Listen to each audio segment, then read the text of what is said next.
It's been a while, but we're back for season 2 of the Grand Racing League Endurance Series. Hello, it's back with me. Evan Jose after a while. Last English commentary, if I'm not mistaken, was about last time was, if I'm not mistaken, round 2 with Jean, but sadly Jean isn't available here. But you guys have me to hear about for today. Thank you once again for you guys that has been tuning in and eagerly waiting for this new series of ours. We are currently racing in Bahrain, and of course, we have broadcast director as well, Alexei. Thank you very much for giving us and me the what I'm currently watching at the screen right now. 5 rounds will be undertaken for our season 2. The first one we're gonna go here in Bahrain for the 2.4 hours, 2 hours and 24 minutes of racing action in the 26th of January, followed by next month in the 23rd of February in Sebring for 3 straight hours. Third round will take us to the Kazan Ring for 2.5 hours once again, before being followed by Igor Drive for 3 hours and also Zolder for 2 hours. That's our schedule for 2025. Hope you guys are excited to see how it will play out. All right, the drivers is time to line up in the grid. We've done qualifying sessions, as you've seen earlier. It's been a while, so I'm trying to remember how it works here in GRL as well. I appreciate the enthusiasm from the guys in the chat, and I'm currently seeing. I'm trying to see the cars here. I think, if I'm not mistaken, by looking at the my screen right now, which has a lot of cars. One of the Unison cars is currently in P2, and I think that's either Mika Hakimi or one of or Hank. I don't know which one because they both look very similar from the front of it. And that is Mika Hakimi, of course. Lining up in first, followed by one of the Unison drivers. Didn't catch the numbers, but it's either Vlad or Peter Fugapov in the Unison cars. I think behind them is one of the KV86 powerhouses in the color purple and black car. And behind it is, again, I'm still trying to figure out this. That is Alexander Zakharov in the 71 Team Phoenix car, LMP2. Behind, we got the other Unison car and also the other KV86. And followed by someone. There you go. Thank you very much, Alexei. There it is. Starting from P1 there, Mika Hakimi. Of course, if you know GRL, you know Mika Hakimi has been basically dominating most races currently, so no wonder he's leading from P1. Currently, this is just for P5. This is Peter Fegopov in 5th. Christos Philo in 6th. Hank is actually starting in 7th. Apologize for that. And also both the Kshatriya Sim Racer cars. By the Nindra, and then followed by Kian and Liwang, my fellow countrymen. Because if you don't know, I'm Indonesian. So yes, my English is not my main language, so apologize if I am stuttering a bit. We go down to the GT3 cars. Borja Milan for the Wilson Racing team is leading in the Mercedes. The Mercedes 1-2 followed by Nikolai Bezrukov and Alexander Nekroshkov in the BMW. 5th is Daniel Foskin in the Cyberlinks Racing car, followed by Bisma in the Kshatriya, and also by 7th. Behind we got Darren Lim and also Riskin Ofar, which will round up our grid for tonight. So I think it's a good mix of both cars. It's both the BMWs and also the Mercedes playing it up. There's also GT4 cars, which is new for this season, which is very much behind. There we go. It's only a 5-car grid. So very, very, very, very basic back there in the GT4 cars, which I think is currently being led by Andres Siawan, my fellow countryman. Congratulations on that. Hopefully he'll keep his win in the GT4 class. Okay, we are rounding up. Currently in round turn 20. If we're following the endurance, but I think we're using the normal one. So this is turn 11. Very, very long left-hander. I think we'll have a chance to discuss about the track a bit later. But of course, for now, we're going to focus on the action that's going to take place here at the start of this race. Turn 12, as once again, Mika Hakimi leading this grid. To anyone that hasn't been refreshed their minds, because last time we also have the Formula Sunrise, which is commentated by Alexei himself. Who is again currently doing camera work behind the scenes. Thank you very much once again. Mika Hakimi leads by about 40 points in that championship, just utter domination. So I think it's two Malaysians, followed by Nekroshkov, which is he is in GT3 at the moment in third. So yeah, just domination, complete domination by Mika Hakimi, just showing just how much class he has. You know, he never lost. He never stepped down the podium in any of the 5 rounds where we race the Formula Sunrise. That's a crazy statistic. Hopefully he'll do well here again as we round up into the final corner, turn 14, 15. Mika Kimi leading for the Brabham Motorsport team as we see the main straight. Oh, every single one of those LMP2s are raring to go. Raring to go. And there we go. We just started already. There's contact between one of the Unison cars. And also, I think that's Hank in the back there. Bit of a problem there. But also, I just heard from Alexi that there's going to be a code 80. There's the code 80 as I'm talking about. So code 80, for those who don't know, is basically yellow flag procedure. Every driver is going to be stuck at 80 kilometers an hour. A shame that the race started like that. But, you know, I think that shows just how difficult racing is. You know, racing is a very uh, contact-based sport. As I'm sure many touring car drivers would know. Preferably that wouldn't happen to the LMP2 grid, but one of the Unison cars, sadly, I think tagged. I don't know. That's probably gonna be something to be discussed with in the reporting room, I think, later. Okay, we have our grid of GT3 cars for one. We're back to Hank in his technical performance engineering number 8 car.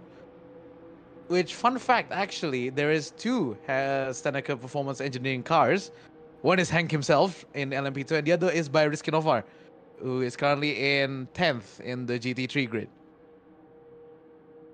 I don't think there's any movements back there. Nope, absolutely no movements because we're stuck in Co-80 for the GT4 and GT3 grid. So the GT3 and GT4 cars never really started. I find that interesting. I will say that. Again, once again, the camera pans to Mika Hakimi. No wonder, such a talented. Okay, all right. You got a bit more news. There's interesting. So just stand by, guys, as we wait the code 80. Before that, I'm probably just gonna like sit back, just probably ask how you guys are doing. You know, it's been a while since I'm here. Last time I'm commentating once again was with Jean, as I'm alluded to in the beginning. That's almost eight months ago, if I'm not mistaken, for Toban. So it's been a while. I'm very happy to be back here. Hopefully to help with round 1 and round 2. Fingers crossed. And hopefully for many more races in the Endurance Series. 2 hours and 2.5 hours is the length of our race. 2 hours and 24 minutes. Currently still in code 80. All right, yes, we are. Yeah, just confirmation there because I haven't actually watched the full grid before. That is the normal version.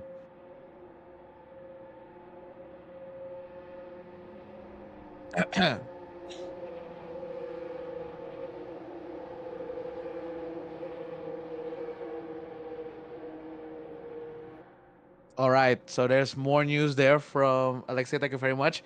LMP2 and GT3 cars are separated, so not everyone's gonna get the green flag in the same time. Just a bit more info for you guys watching. Thank you very much once again for you guys subscribing to Cyberlinks Racing and Grand Racing League, the YouTube channel that you're currently watching. 69 subscribers, very nice number. uh, such perfect number there. As we round up the final corner once again.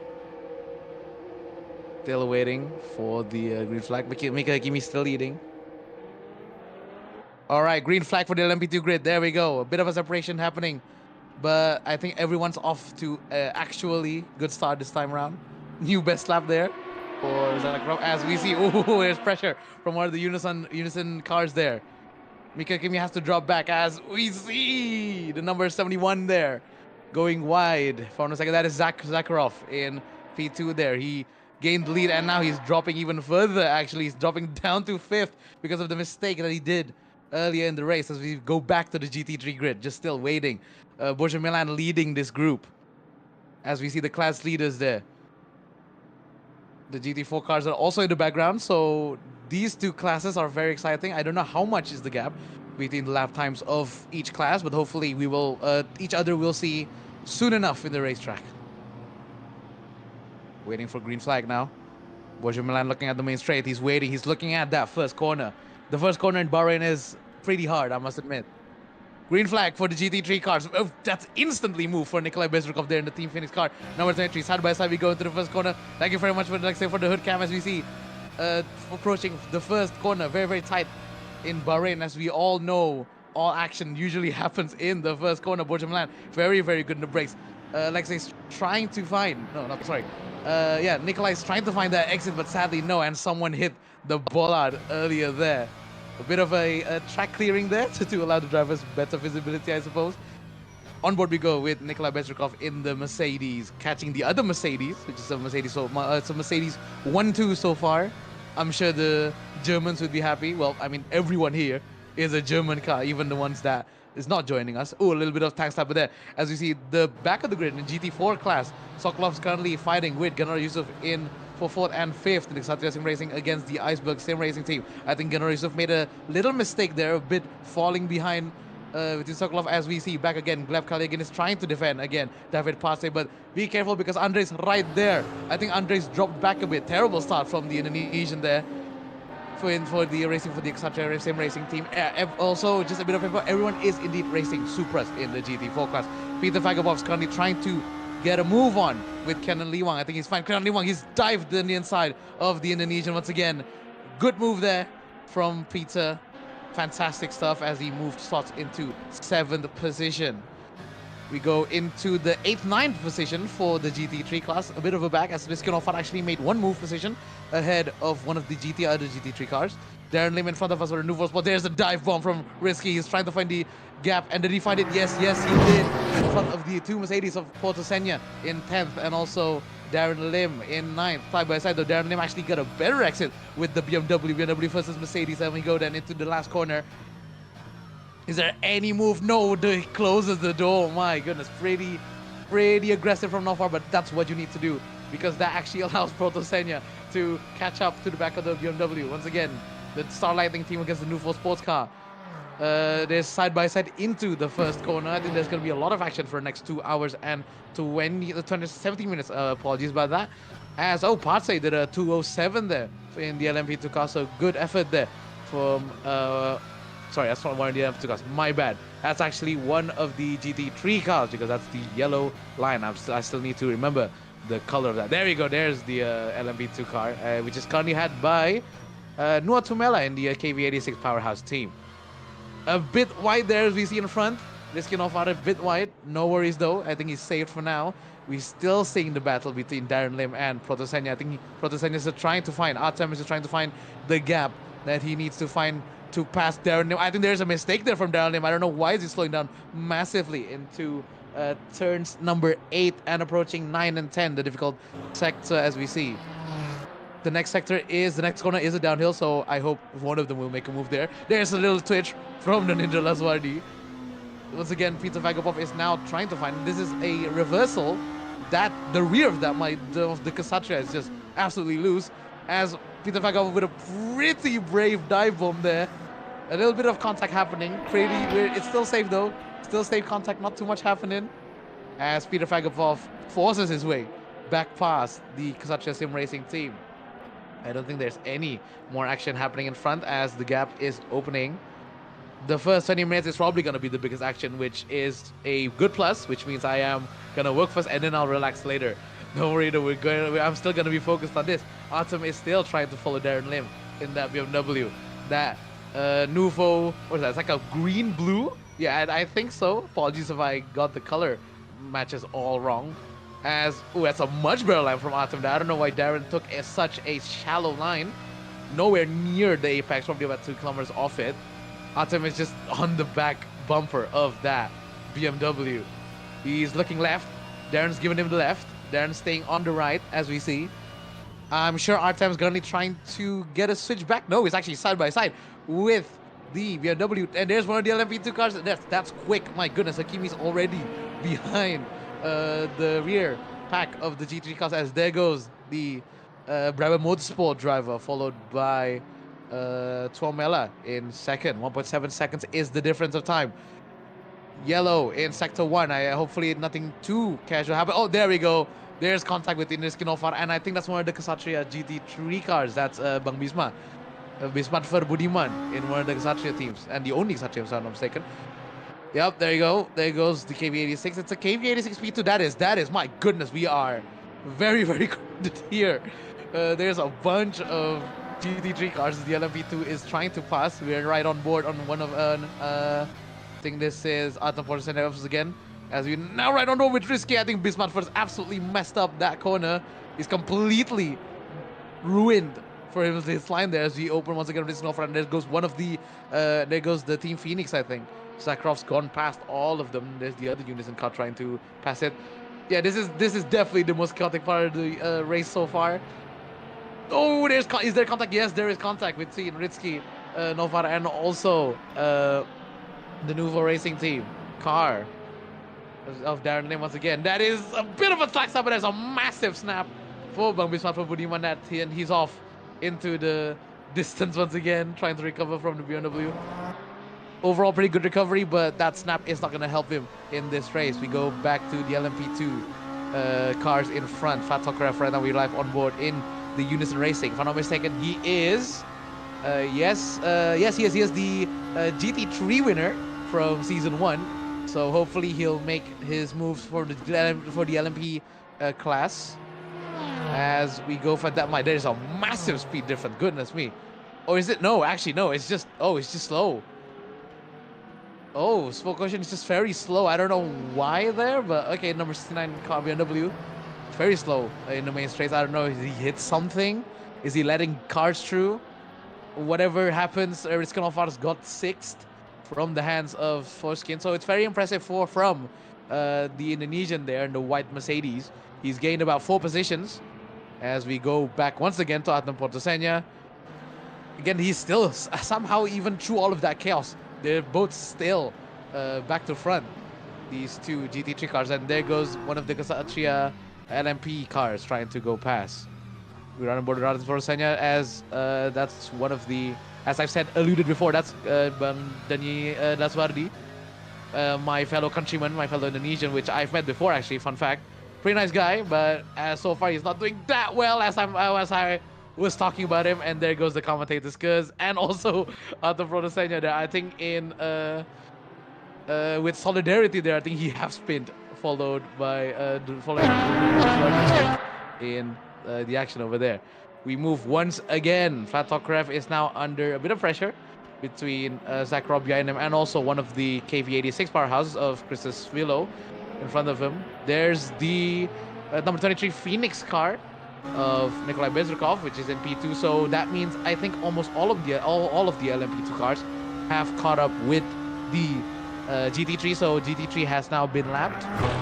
That took 0 time. My goodness, I'm actually pretty impressed with the size. As I don't know where is Artem trying to go there. He was going somewhere. I think he's going to Qatar, not Bahrain. He's gonna move to the next street apparently. Very, very excited to go for the next races. As we go back to the GT4 grid. Not much action going on. Too much action going on in the front, but now we go back to the GT4 grid. These guys 1, 2, 3, Palce, Kalyagin, Gleb Kalyagin, also Andres Tiawan. They're ran pretty far away from the other two GT4 cars of Viktor Sokolov and also Ganvar Yusuf. Anyone's gonna make a move? Nope, no one is. Everyone is still waiting for the right time. If I'm not mistaken, the GT4 cars are not that far behind in terms of pace compared to the rear pack of the GT3 cars. So hopefully they're all still in contention. Pretty sure if they just drive a clean race and then when the GT3 cars just messed up, pretty sure all these guys gonna give a quick follow, give a quick tap of the guys that probably can even challenge the rear grid of the GT3 cars. 2 hours and 10 minutes. We are still a long way to go. Yellow in sector 2. Someone spun it, I think, but no worries. That thing is gone, so no code for now. We're still paying attention for the battle for third between Flat Tokarev and Alexander Sakharov, and also I think that's Peter Vagavov in 6th. There's our class leaders. Mika Hakimi is still leading. this race so far. Borja Milan is also still leading, so there's no change, but there is a change in the GT4 grid as currently David Palce in the Delta Let number 15 is leading in that Supra. Into the first corner once again we go. Not much going on. Those brakes in the LMP cars are just lighting up. Look at that. All red. All of them are bright red. Just desperately trying to stop these cars from approaching and just completely missing the turns. As once again we look at the GT4 cars, there's one of the Ksatria racing cars of Bismat Budiman in front of them, and that is the backpack of the GT3.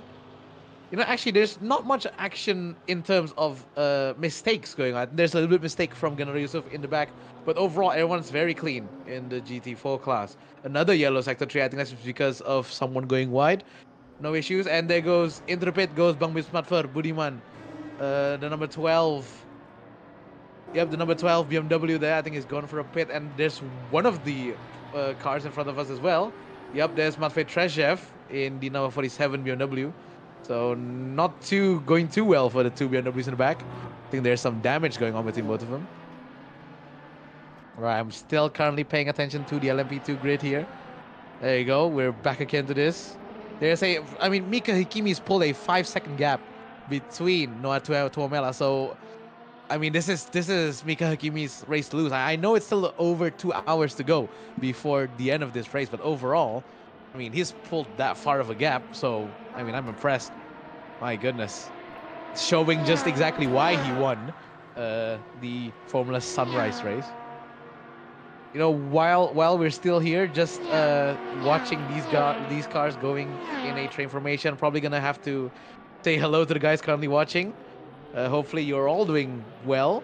Once again, it's been a while, so I suppose I'm missing you guys from last time commentating with Jean. Hopefully Jean would be here, but I don't know. I'm not hoping much. I'm sure he is a busy man with other commentary duties in his hands. Okay, just again, the LMP2 cars are not much movement there, the LMP cars, but there is movement in the GT4 cars. As Andres Tiawan is looking at the back of Gleb Kalyagin. Again, these Supras are, I don't know, from experience, because I never really driven in R Factor 2, but if we're talking about experience, these cars are quite twitchy. As there we go.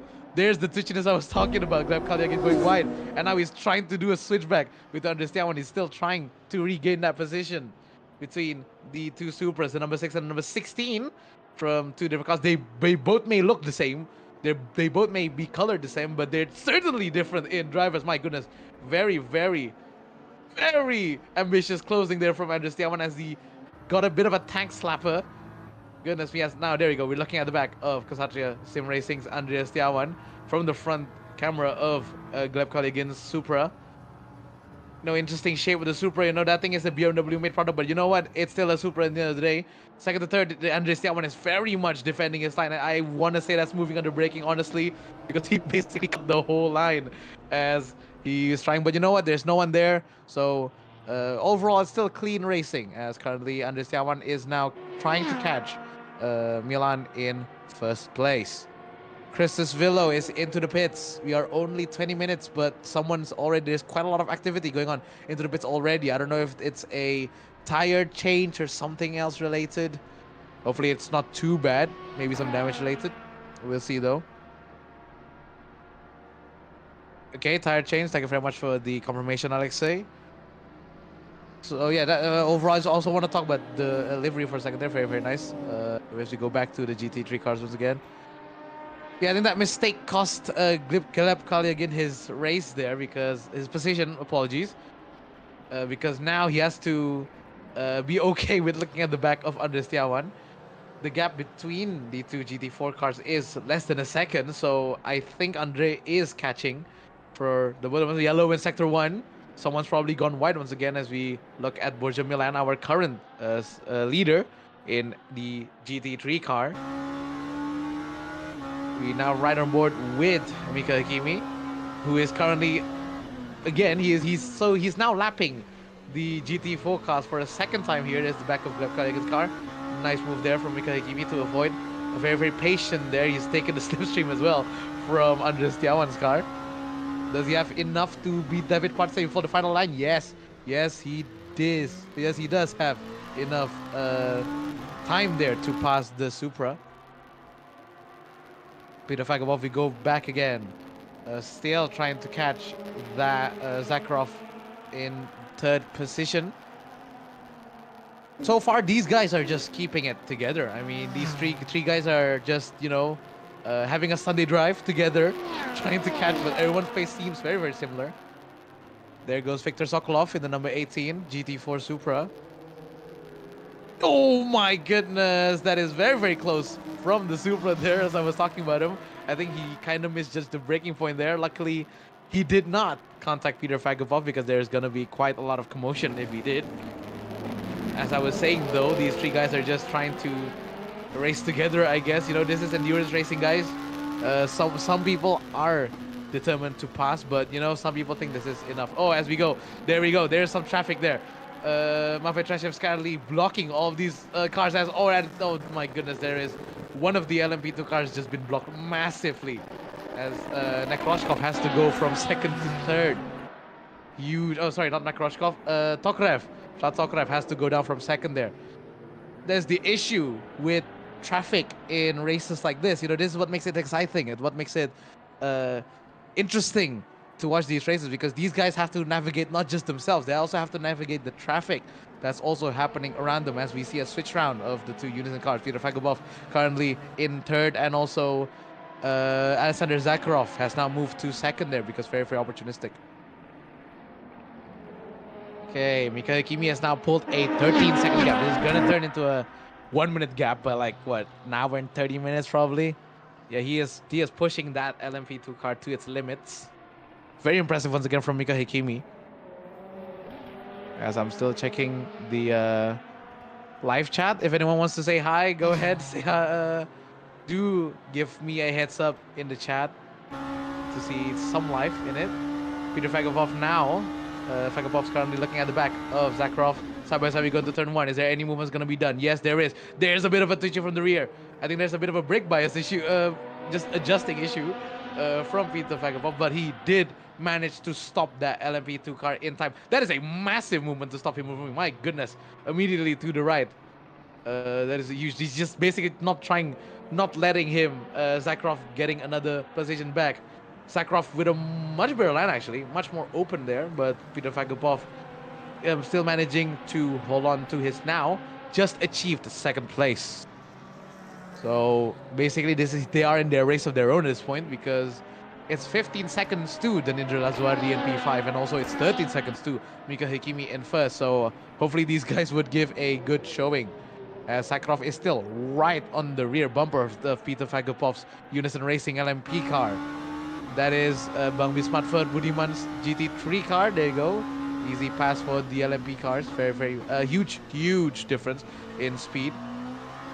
You know, I'm paying attention to how some of these guys drive, right? Because, again, I am not really a R-Factor 2 player. I've never really played R-Factor. I mean, I've tried it in some races, but I suppose I like the rear grip. There's definitely a bit of a rear grip loving feel that I feel when I drive in R-Factor 2, but it's interesting to see the difference in how these guys race, because like Peter Fagabov, from how I'm seeing him, from Zakharov's point of view, as Zakharov is right behind, Peter Fagabov is very, very rear slidey, while I think Zakharov likes it very, very stable, which once again it's up to the drivers to decide the setup for their cars, because again each one has their own style, their own way of driving their cars as well. I think Tokrev has actually fallen back a bit. Yeah, Vlad is now about 2 seconds behind. Yep. Oh, I don't know. I think either the tires, that he's struggling with the tires or something, because definitely I think it's very, very twitchy from what I'm seeing. The Unison Racing still doing very well though. P3, P2, and P4. Apologies, because Fagabov and Tokrev. Andres Tiawan just at a best lap for the GT4 cars, 2 minutes and 4 seconds. That's about 20 to 30 seconds slower than the LMP cars, and about 10 seconds slower than the GT3 cars. We go into turn 9 and 10. You know, I would love to hear some of the drivers' opinions about this track. Bahrain itself is an interesting track in my opinion, because it's been the place where F1 opens its doors. of each season. I mean, for years now. So I'm probably in the race interview in the end. I'm probably gonna ask the drivers how they feel about Bahrain. So far, though, not much still happening in the LMP2 in the front. I mean, for Mika Hikimi, 15 seconds is the gap. Just pulling away in that Brabham Motorsport car, number 10. Zakharov is still trying to fight, as I've talked about. Tokarev has now fallen away for a little bit. Lazovardi's also fallen away for a little bit because he's about 14 seconds. The gap is growing between P4 and 5. Okay, I'm watching at the GT3 once again. Oh, okay, there goes the tower for a bit. There you go. We're focusing on the LMP2 cars. So, oh, it's a bit of a shame. Noatuemela and also Chris's Philo. So that's both of the V8 FC KF KV sorry KV86 Powerhouse cars. They're both DNF. So thank you for racing once again. Hopefully we'll see you in the next one for round 2. But it's a shame to see you two doing very, very well, but sadly having to pull out in the beginning. So we're now left with 7 LMP2 cars. In the GT3 class, no one has a DNF, luckily. So hopefully it's just an LMP2 thing, as Milan is still leading. Borja Milan with that number 51 World of Sim Racing team. Mercedes still leading with about a 3.5 seconds gap between him and Bezrikov. Why is Zakharov pushing Risky Nofar for a second? I guess a little bit of a camaraderie between the drivers. Just letting Risky Nofar getting the next wheel. He's currently in P5, which is very impressive because if you remember, Risky Nofar started in 10th, if I'm not mistaken, right behind the grid. So hopefully he would do a good race because he's already climbed quite high. Yeah, but going back to the P23, Bezrikov is currently 4 seconds behind Milan, followed by Korsh in that number 43 Cyberlinks car. Still, oh my goodness, these two are still battling, Artem and Darren Lim. Sorry, where am I? Oh yeah, Nekroshkov is currently in 4th, followed by Riskanofar, and also Shvokoshkin in 6th. And that number 9, followed by these two in 7th and 8th, Darren Lim and also Artem Protosenya, followed by Muhammad Wisman Budiman in the number 12 Ksatria Sim Racing car in number 9, and also Matvey Treshev, which has to go for pits and I think has troubles there because he's currently down in 10th and also 2 laps down. So if a miracle happens, I don't think Matvey Treshev is going to be in contention for the top 5 anytime soon. Okay, we are now under 2 hours, 1 hour 57 minutes to go. Hopefully I've been doing a good job for you guys watching. 13 viewers currently watching us. Thank you very much once again for your support. You can follow us in multiple ways. You can follow us in either our Discord, which is on the top of YouTube, or you can follow us on other places as well. Mika Hakimi is now slicing through the traffic as they go. Artem Protosenya there, the rear of the Mercedes, stepping out from his driving there. Bit of a shame. He was following Darren Lim, as that's a bit of an embarrassment there. He's hit the Parliament tire wall twice there, and there we go. Finally, he's got the Mercedes out of the walls there. I don't think it's a change, nope, because I'm pretty sure everyone is still so far behind, but it's a shame because Artem was following Darren Lim, but now he has to settle about 20 seconds against him and Darren Lim. So that's a shame. The Star Lightning team there, the only driver from the Star Lightning team, number 27. Oh, hopefully things will go better for him in the next few races. But back again, I think I have to keep constantly reminding myself that this is a endurance race. Anything can happen in an endurance race. Even if you destroy your car, you possibly still have a chance of either winning or at least fighting for positions in front. If things go bad for, of course, the guys in the front. I was talking about Dima Korsh, about his livery there. Yeah, the Need for Speed Hot Pursuit livery. Personally, it's not the Need for Speed I grew up with. I grew up with the 2012 version, which is for some is a problem, but for me it's not. You know, I remember just throwing the cars around while I'm trying to run away from the police in 2012.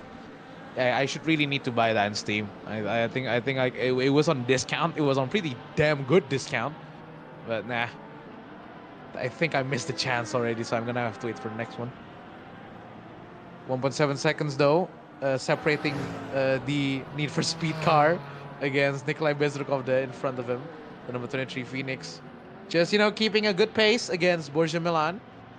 3 seconds, yeah, about 3 seconds is the gap between him and the first and the second place. So not much, not much. If anyone makes a mistake, anyone can catch him. Anyone can take advantage of someone's mistake.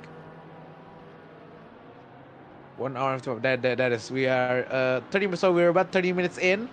Quite a lot of action already. As I was saying, the first 20 minutes is the most exciting part, but I don't know. I think the remaining 1 hour, 2 hours is gonna be. I don't want to say snooze fest. I'm sure these guys can still give a good battle, but I'm still here trying to at least fill your backgrounds with some sound, I suppose. So I think I actually want to talk if Alexei is perfectly fine with this. I want to talk about Bahrain itself.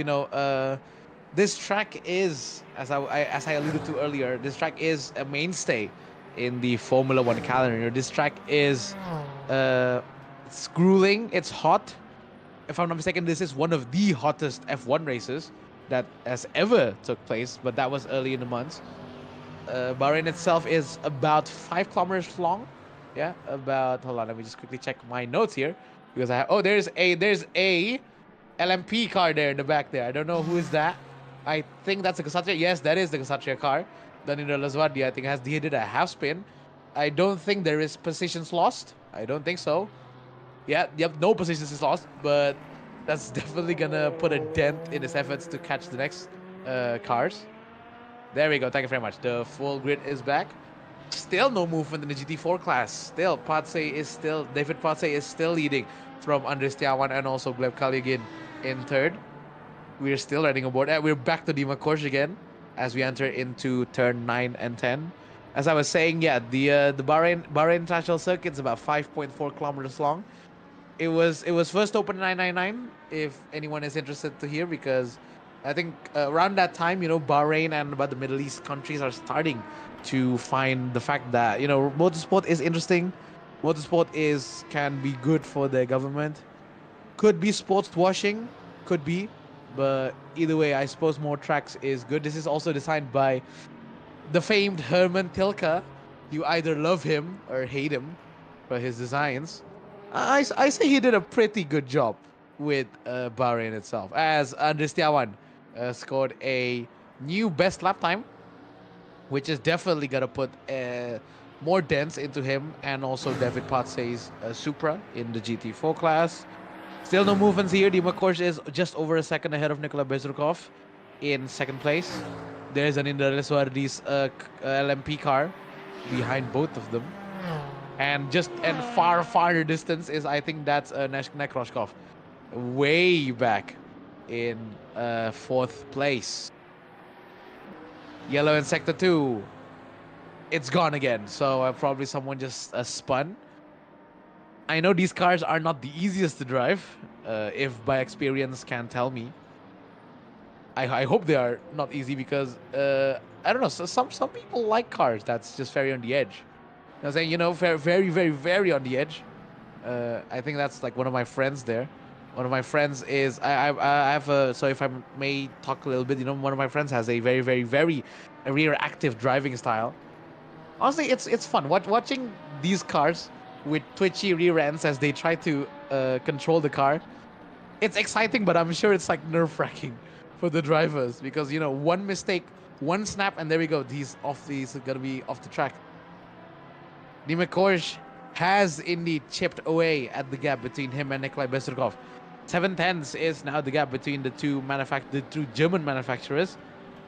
Interesting. There's a very different line between Bezrukov. Bezrukov stays inside of the curbs while Dima Korsh absolutely steps on the curbs. Yellow in sector 1 as we see. Oh, Darren Lim did a mistake around the same parts where Artem Protosenya, the driver behind him, made a mistake. Luckily, Darren Lim didn't have so much issues there. I think it's just a half spin as he quickly recovers. But that gap, the 20-second gap that he has before, is now reduced to about 12 seconds. That's Andres Tiawan, very, very nice there. Another new best lap time for the GT4 Supra. Let's see where his escapades will carry him later in the race. Dima Korsh has chipped away about 4 tenths. Yeah, about 4 tenths. I'm not mistaken. The gap was about 1.2 seconds earlier in the previous lap, but now it's about 8 tenths between the two of them. 59.113 is the last lap time from the BMW. Is it from the BMW? Yeah, yes, it is. Yes, from the BMW. 7 tenths. 7 tenths. I'm just looking at this. There goes, I think that's Hank there in his self-named team. As he tries to also pass the Mercedes. Yes, he did. Yes, he did with pretty cleanly as well. Here we go. Bima Korsh is now approaching the rear bumper of that Mercedes as we go on board on that hood cam of the BMW.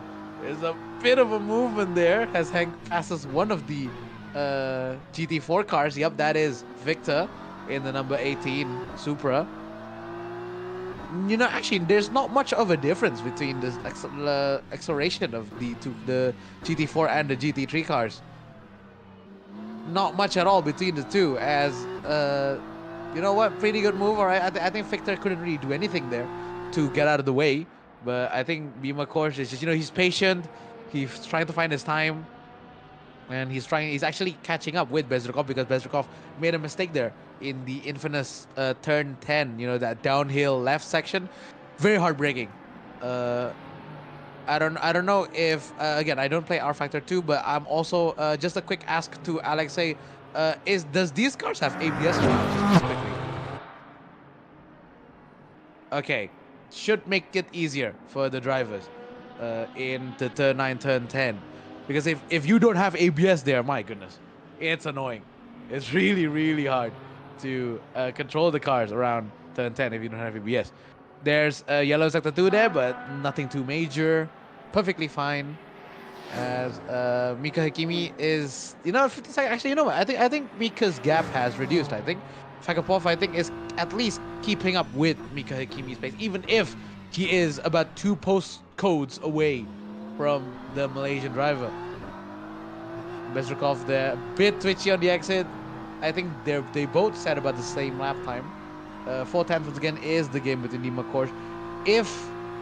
If history tells us right, about 4 tenths the gain between Bima Korsh and also Nikolai Bezrukov.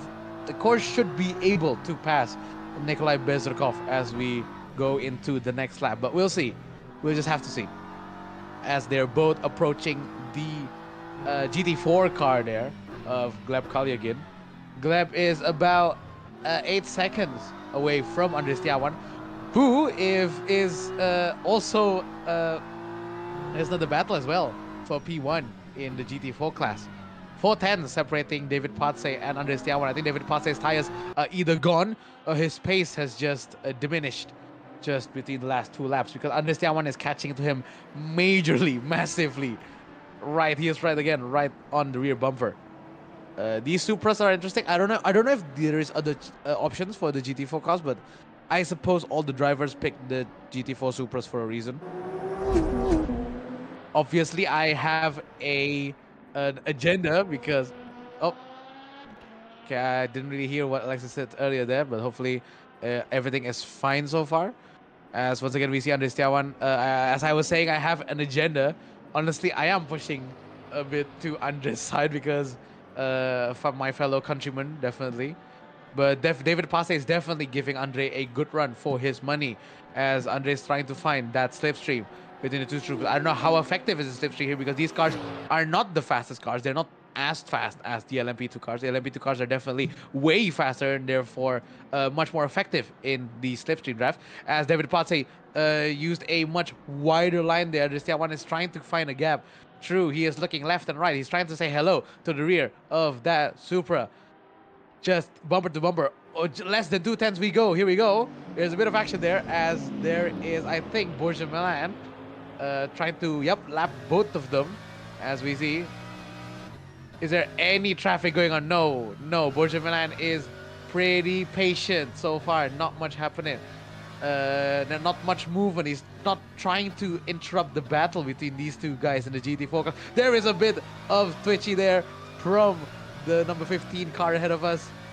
Is Borja gonna do the move? Yes, yes, he's gonna do the move here. He's gonna do the move here for Andres, but I don't know. There's a mistake for David Palce as he go very wide and he just allows Andres a place to go into first place. That is a fatal mistake. I don't know. Maybe he was looking at the rear mirrors of his GT4 car trying to find where is Andre, but I think he just allows him to pass once again. As we go back to the gap. Again, Dima Korch is just stuck about 4 seconds nowadays. Bezrukov, that is a very, very tight line through turn 11. As this is a very long handle there, I go turn 12. As I repeat again, there's about 15 corners in the Bahrain International Circuit. They're both putting 2 wheels into the sand on the right. Just definitely trying to push. Definitely both of them trying to catch each other. Yep, there we go. Again, okay, now again, this is interesting. There is a battle. This is 2 battles for the GT3 and the GT4 cars. But I don't think it's gonna be too much drama for Nikolai Bezrukov, but I think there is drama for Dima Korch because I think it's gonna be stuck between the 2 Supras. I think. Actually, also Bezrukov's also stuck behind the GT4 car. As there we go, one of them does do a mistake. Like the Kasatria driver, Andres Tiawan, did a mistake there. And that allows David Palce back through in the Supra. There you go. This is what makes multi-class racing interesting. You know, these drivers are trying to find their own gap through, but they're also racing their own race. David Palce goes a little bit wide there on the brakes as Andres Tiawan also a bit twitchy outside as there goes. I think that's Mika Hakimi again. My goodness, he is passing these cars very, very quickly. Well, I mean, I'm not surprised. 15 seconds is the gap between the P1 and P2 and Fagapov in LMP2 class. So that is a huge gap as we see Andres Tiawan is still once again forced to look at the back of that Supra. Is there any moves that is gonna be here? I don't think I think it's still too far. Yeah, it's still way too far. I don't know what I was thinking there of him sending a move there. Yellow in sector 2. Hopefully it'll be gone soon. And who is that? Kenan Lee Wang. You know, he had a problem there in sector 1 earlier, but he had another problem here in sector 2. That is in turn 8, approaching turn 9 and 10. I think he did a snap. If you guys remember, in turn 6 or 7, I think. Yeah, I think one of the Formula 1 cars. If I remember, I don't exactly remember what year and what car, but I remember like he's going through the turn 6, 7 and immediately just snaps. So yeah, I mean, I understand that section is quite deadly as well. 3.5 seconds. There is a penalty for Treshev. I think he is the 10th place in the GT3. There's a penalty, sadly. I don't know. I think that's a just making sure. Alexei, what penalty is it for? Is it for track limits or something else? Track limits. Yep, my suspicions is correct. Track limits issue for Matvey Treshev in the Cyberlinks racing car. His weekend was going all right, and then it goes bad, and then now it goes worse. I don't know what is the one of the cyber. I think that's Nekroshkov. Yeah, I don't know what is Nekroshkov doing there. A little bit of bumper to bumper there with David, but you know, I think it's all fine. I think Andre tried to find a gap there, but no can do. You're gonna have to find another one, Sunshine. Okay, Peter Fagafov is in the pits along with Mika Hakimi as well, and also Zakharov in 4th for the Phoenix Racing number 71 car. Tokarev is going long though. Flad is, I guess, he's trying to get the overcut, if I'm not mistaken. Apologies for my racing lingo because I still don't really know which one's a undercut, which is overcut. My mistake. Either way, he's trying to get a strategy going on to pass them both. As we also see that one of the Kasatria cars, the Danilo Rizvardis, just passed them both. Okay, 1 hour and 40 minutes. Still quite a long way to go here. Hopefully you guys are still enjoying this race. You can once again follow the Grand Racing League in multiple ways. You can follow us on Discord and also participate in our races. That is very much a given.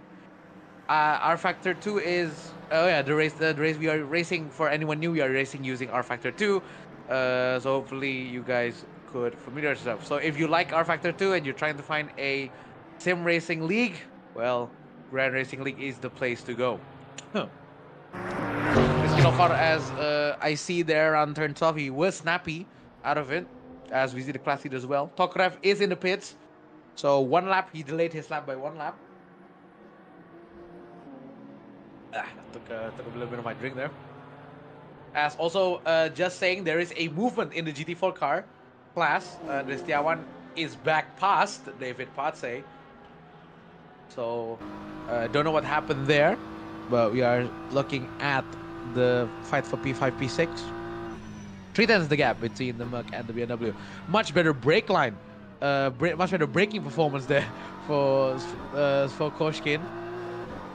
For Koshkin, there we go. Apologies for Daniel in 6 for that 69 Cyberlinks BMW. Sadly, he cannot find the exit through turn 2, which means he has to go back once again. That is a very, very snappy car for Ritsky Novar. My goodness. Nowhere to go for Daniel. He has to pass that GT4 car of Gleb. And he's past him. You know, a bit of a patience game is needed once again for endurance racing. But again, that's as I've alluded to over and over again. That's what makes it fun. That's what makes it exciting, because there's multiple things going on at the same time, multiple races going on in the same time. There's our social media. If you want to follow us, you can tag us with R Factor 2 and also GRL. Class leaders right now is still Mika Hakimi is still leading, but his gap has been massively reduced. If I may, Alexei, can we just go to Zakharov for real quick? Yeah, he's cut the gap. He's cut the gap by over 5 seconds. So his strategy actually worked. He's passed basically everyone. He's gone from like P3, P4, if I'm not mistaken, and he's gone to P2. So I suppose the overcut is the way to do it. The overcut seems very, very strong, as he's built a gap. He's in no man's land. That is very impressive strategy from Alexander. Very nice. So now he's trying to fight and trying to catch up with Mika Hakimi. I don't know if he has the pace, but he certainly can be satisfied with his results. Okay, I'm trying to find anyone close back. Yep, okay, we're gonna go back to the GT4 class. David Passe has been overtaken by Andres Tiawan, as I've mentioned earlier. 4/10 is the gap between these two guys. Everyone is yellow. Everyone is yellow for some reason in GT4 class. Like, the only one that's not yellow is Victor, which is in white. White, red, and blue. Everyone else is in, like, yellow with shades of black.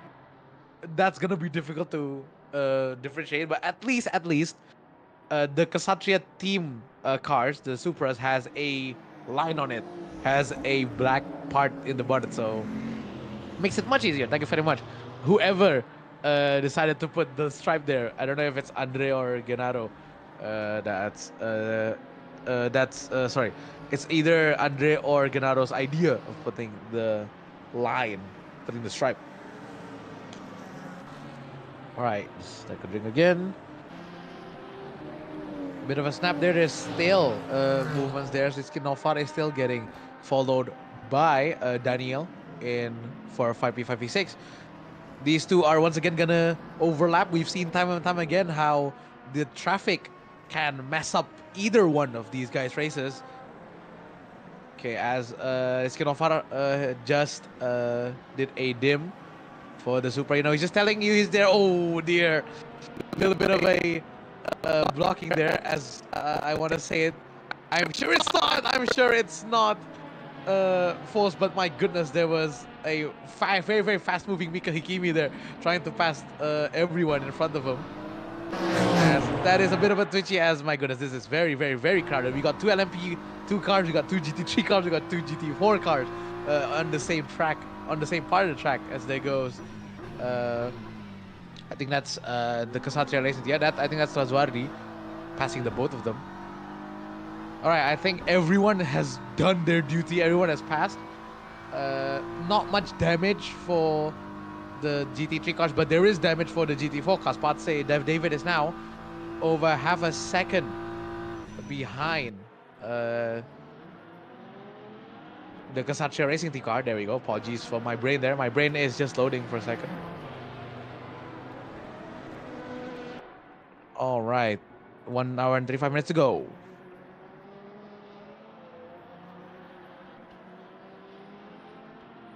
Hopefully everyone's days is going all right. It's currently it's currently 8:20 in Jakarta time. I don't know what time is it in Russia. I think it's like much like five hours earlier. I haven't looked at the world calendar, but hopefully you guys are enjoying this race. There goes the Phoenix team. There goes Zakharov trying to pass the both of them. Yep, easy move from him. That is a very inside line from Riskinor. I don't know what line he was trying. I guess he's trying to give to the LMP car, but that definitely compromised his line there because Daniel's now 3 tenths behind the Stanley Cup Performance Engineering car. I'm also trying to see the board in the left. Not much going on, I suppose. Sakharov has been absolutely dropped. His strategy is clever, but sadly the pace just isn't there to catch Mika Hakimi in first, and that's actually opening the door for Peter Vakapov in the P3 to catch up to Zakharov there in the number 71 car. There we go. There's Peter in the LMP car, just passing these two guys. Excuse me. Trying to see here because we've seen quite a lot of action already. I saw. I don't know if it's just me, but I haven't seen any of the GT4 cars pitting. If I'm not mistaken, I haven't seen any of them pitting. I suppose those cars just last much longer. Their fuel tanks are just much more. Yeah, I suppose they are much bigger. They have much bigger volume. Either that or just the LMP2 cars just suck at fuel consumption. It's either the two. I don't know which is which. Potens, this is the closest battle for the GT3 cars, if I'm not mistaken. Everyone's currently running their own races. Everyone's just having their own things to deal with. You know, as Bahrain is quite the demanding track. Bahrain is a track that is tricky. I've talked about earlier about the history a little bit because I mean Formula 1 races here, so that's definitely a good sign of how prestigious Bahrain is, and of course it's also the place for WEC to held their endurance races as well.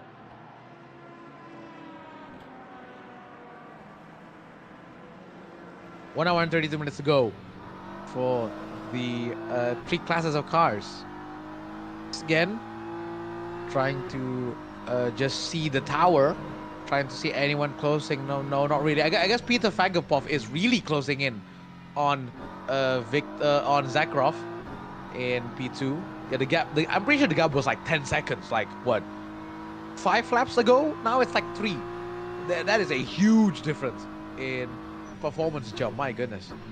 Well, at least all the drivers now know that you need to overcut someone, not undercut, because I suppose the cold tires just give so much of a difference in performance. As Daniel pulls into the pits for a tire change, I think this is one of the yeah, it is. I don't remember any of the GT3 pitting before. I think most of them are pitting for damage or tires early in the race, but I think the GT3 cars are starting to burn through their tires. So I suppose everyone will start to follow Daniel in pitting for the GT3 class. Here we go. We're moving up to Peter. Peter Fakopov is pushing himself to catch the number 71 Team Phoenix car, as there is Dima Korsh in the way, using that throwback Need for Speed delivery. Very nice. I like the idea. Of course, it's a BMW. You kind of need, if it's like a racing car, you kind of need to do that livery once in a while. Like I've seen that livery on like M4s.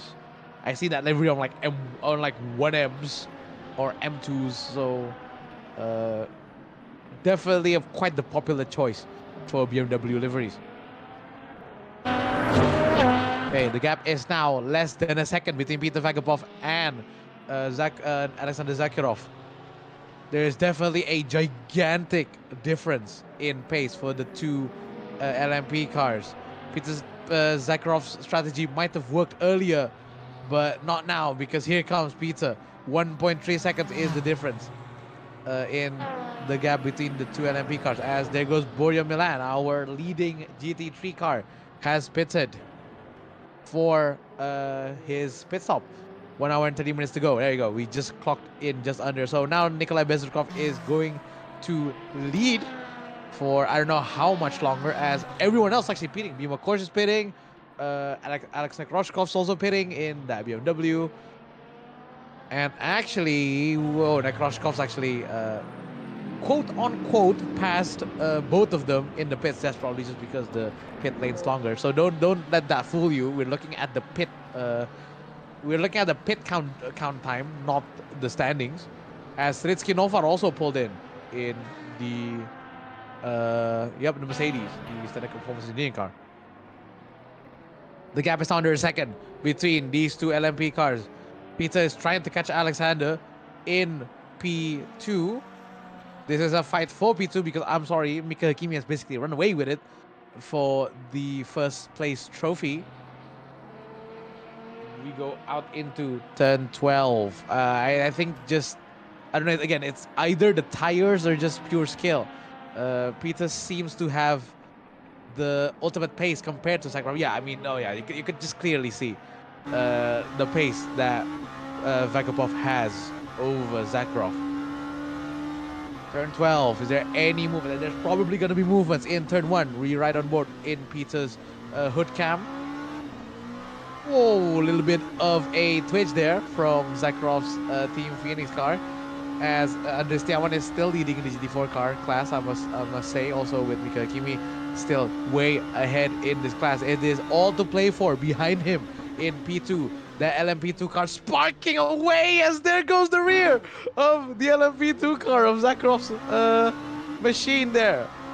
Fagupov has to slam on the brakes to avoid any making contact between the two, as somehow Zakharov is still able to hold on to his P2 even after that absolutely gigantic time stopper. He must be haggling that LMP2 car in front of the two cars, Fagupov. And also I think this is that is Nekroshkov, who is now also out of the pits. Yeah, there we go. I want to also talk about just, you know, braking is just such tricky, I guess. Like, we've seen some of these cars just twitch in the rear. Is it up to the brake bias of the drivers? Yes, some people really like their brake bias in the back. So it's up to the drivers once again. But it is very unfortunate if when stuff like that happens. It's definitely built more of a gap to Mika Hakimi, because Mika Hakimi's gap is now 21 seconds. He is running away. I remember from Endurance Championship last year, if I'm not mistaken, Mika Hakimi basically did the exact same thing. He was running away with it until he made an issue. He made a mistake on somewhere in Toban, but I don't think I'm seeing any mistakes from Mika Hakimi right now. There is some close calls, but nothing. He's driven a perfect race so far behind, in front of these guys, who is still trying to fight for P2. We go back again into turn 1. Let's see if the same thing's gonna happen, or is Sakharov got the breaking point right this time around. There's quick yellow in sector 2. Nothing much to sweat about. Sakharov has gotten the brakes there. Yep, he's gotten the brakes now, but Fagupov is even better in the brakes. He's trying to find a better exit there. No can do, says Zakharov there to Peter. Not much he can do there. Is just getting that momentum out of the turn 3 corner. Into turn 4 we go, still bumper to bumper. Oh, it's a bit of a lockup there from Zakharov. His front left just steaming up in a cloud of smoke, as I don't know, he is definitely having problems with his brakes. I don't know what is. Definitely under pressure, that's for sure. Turn 10. Into turn 10, the most difficult braking point. Peter seems to have it more under control than Zakharov, but somehow again, Zakharov is actually managing to just defend from Peter, and that's just allowing Mika Hakimi to pull away even further. 22.5 seconds is the gap between the two guys in first and second. And oh my god, oh, there's contact there. There's contact between the LMP and the GT3 cars. I think that was Matvey Trezev. Yes, that is Matvey Trezev. in the Cyberlinks Racing. His weekend is just going even worse, sadly, for the BMW driver who is currently stuck in that bumper to bumper between these two. Vagabond has gone to the left as Zakharov's giving him the outside line. Just a bit of a squeezing, so much squeezing between the two. Somehow these two still managing to go away with it as Borja Milan managing his a new best lap time for the GT3 cars. That thing is still sparking. Zakharov is still trying his best to defend. And there goes Peter Zakharov. Much better on the Zakharov, much better on the brakes. Apologies if I constantly mispronounce your name, Peter. Hopefully I remember you guys' names and also the pronounce it next time round though, as this is not done. The battle for P2 in the LMP2 class is not done. Oh, Zakharov looks inside for Vagabond. There's a bit of a touch in the back of the card there of the number 717, but still, we are good so far. I don't think Zakharov has any more chances. I don't think he has any more chances to pass that Unison Racing car has. Oh, a little bit of a bump there. No more bumps there given to, I think that's Gleb. Yeah, that is Gleb for the number 16 Supra there. Just barging there we go. It's Peter's turn to make a mistake. There goes Peter, a little bit of a break. I was talking about how turn 10 was such a difficult braking zone, and there you go. There is your answer there, because you know that it's off camber.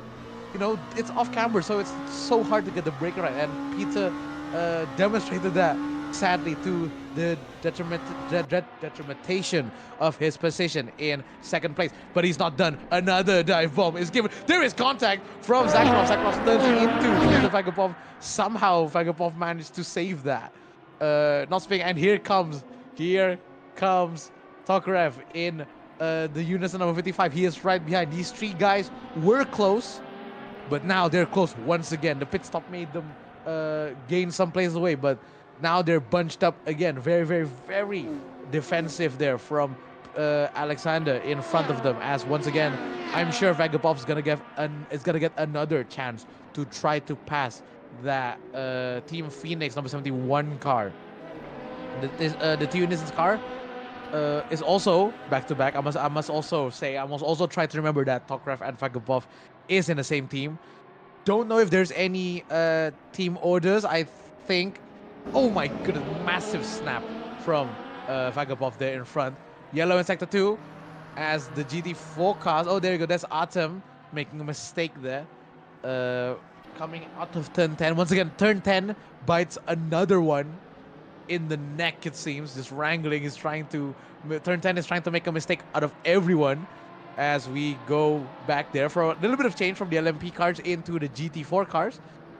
David Palce is now right behind Andres Tiawan. Andres Tiawan has been holding his lead for the last 20 minutes, but I think that's gonna change soon if David Palce has anything to say about it. Yellow in sector 2 there for a little bit of a second, but we're now back again to normal terms. Gleb is way back in P3. He's just peeking at these two cars in the distance, hoping that these two cars would make a mistake. Which we've seen over and over again. There's so much mistakes that could be done and could happen because of hard racing, especially in endurance racing, because you have to think of multiple drivers in the same line and multiple classes. Yellow sector 2 there, Risky Nofar has spun himself coming out of turn 6 and turn 7. Yep. Bit of a problem there. Luckily, he's back into the track and he's joined in P7 in the GT3 cars. Yellow sector 2 again. I don't know what's going on.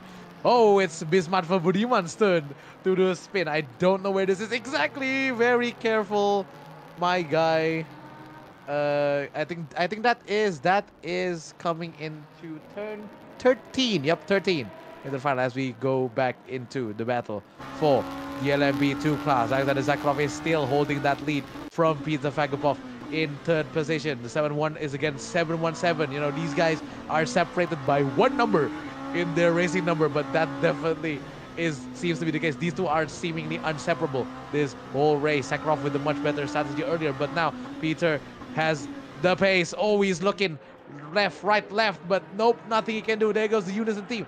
Flat is also just looking, you know, he's trying to talk to his teammate, you know, can you give it to me? Can you give it to me? You know, if I'm faster than you, just give it to me. He's definitely trying to get something wrong out of Alexander Zakharov to give the position between the two.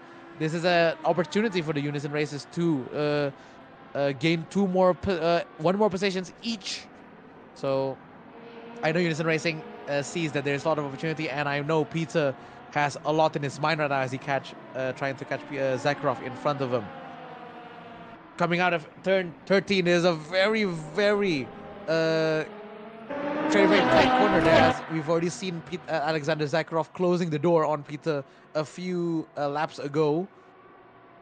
Flat has probably just stayed back a bit. He's just playing rear gunner.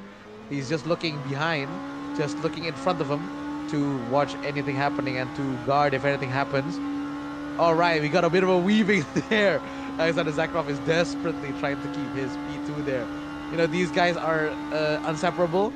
And my goodness, I really hope this battle is gonna keep going for a little bit longer. Vlad is just watching the back of his teammate, who is still trying to pass Alexander Zakharov in P2. Hope you guys are enjoying the race so far. We're about an hour into this race. Oh, is a contact from Peter Vagapov and Zakharov, and there goes Zakharov's violent effort in keeping his P2, but because of the contact, he has to move. That is very, very controversial. I think it's gonna be carried over to the stewards room anytime soon, because I'm sure that's gonna be reported in some way or shape or form. But you know what? That's later. Kiss is currently Peter Vagapov and Vlad Tokarev is in P2 and 3. So it's a 2 and 3 finish for the Unison Racing guys. They should be very happy for that. No, now I'm sure both of their goals now is just to pull away. These two guys' goals just to pull away and to minimize whatever damage will be caused by Peter's actions there to Zakharov. Zakharov is luckily in P4. He is very, very far from the next person in P5, which is Hank Stenneker. Very good effort for him from Hank. You know, he was last in the first corners because of the contact that happened earlier in the race, but he's moved up places, and now he's stayed in 5th. So good effort from him. Lots of yellows, actually. There was yellow in Sector 2, now yellow in Sector 3. I don't know what's going on there. Hopefully, with still going on so far. All right. Ooh, a bit of a twitchy there from Vagapov. You know, I'm sure these guys are not gonna fight each other. These guys are just gonna like stay there. You know, they're both teammates. They both have communications. I'm sure they're just relaxing. They're just relaxing today.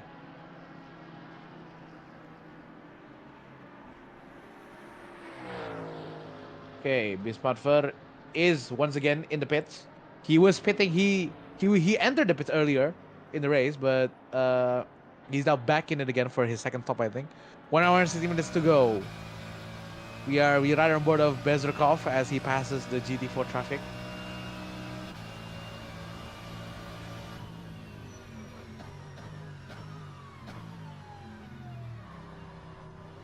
Okay. Oh, nice. Okay. This is the first time I'm seeing the graphic for input and everything. Very, very nice. I don't know what's the maximum RPM for the Mercedes. The maximum RPM is, but I don't know, 7,000 RPM. Yeah, if I'm seeing here, down to second gear. Bahrain is such an interesting track. I want to talk once again about Bahrain, if I may, because you know this track is I don't know, like very, very I don't want to say it's interesting. So some people say this track is not interesting. I kind of disagree. There's some parts that is pretty fun, but I also know like this place has a lot of different layouts. Like if you remember, like in Formula 1, but the 2010 season, if you remember, they raced in the endurance version of the track, which is just very, very, very long. Which never raced again, sadly. And also, if you remember, in the 2020, the COVID restricted season, there is a race around Bahrain that uses the outer loop. So usually these guys are like scoring about a minute lap time. If you're using the outer loop, that's like gonna be like what, a minute. Basically, yeah, it's like, yeah, only like a minute 10 seconds probably. Cut so much time. Both of these layouts were never used again in Formula One, or in fact any large racing series in some form. So I don't know. Maybe someday they'll be back. Someday.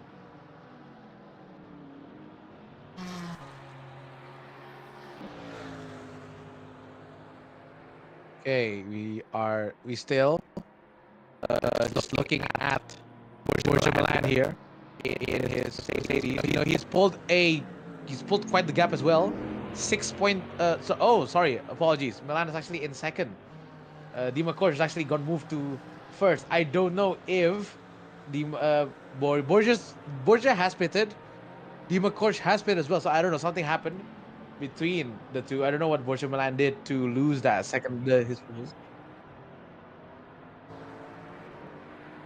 Oh, got it. Thank you for the information. Right. Thank you for the information, Lexus. Yes, yeah.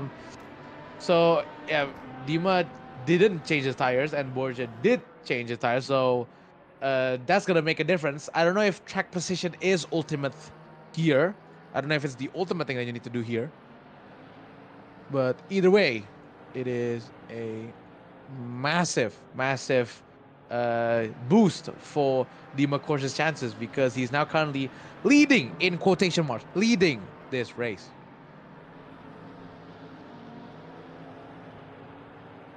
1 hour and 30 minutes to we go. There is your class leaders. Andres Tiawan is still holding on to that P1 position for the GT4 class. Meanwhile, Mika Hakimi has pulled a 30-second gap, goodness me, against Peter Vagapov in second. You know, both of the Unison's guys are still just back to back. Absolutely no difference in pace for the both of them.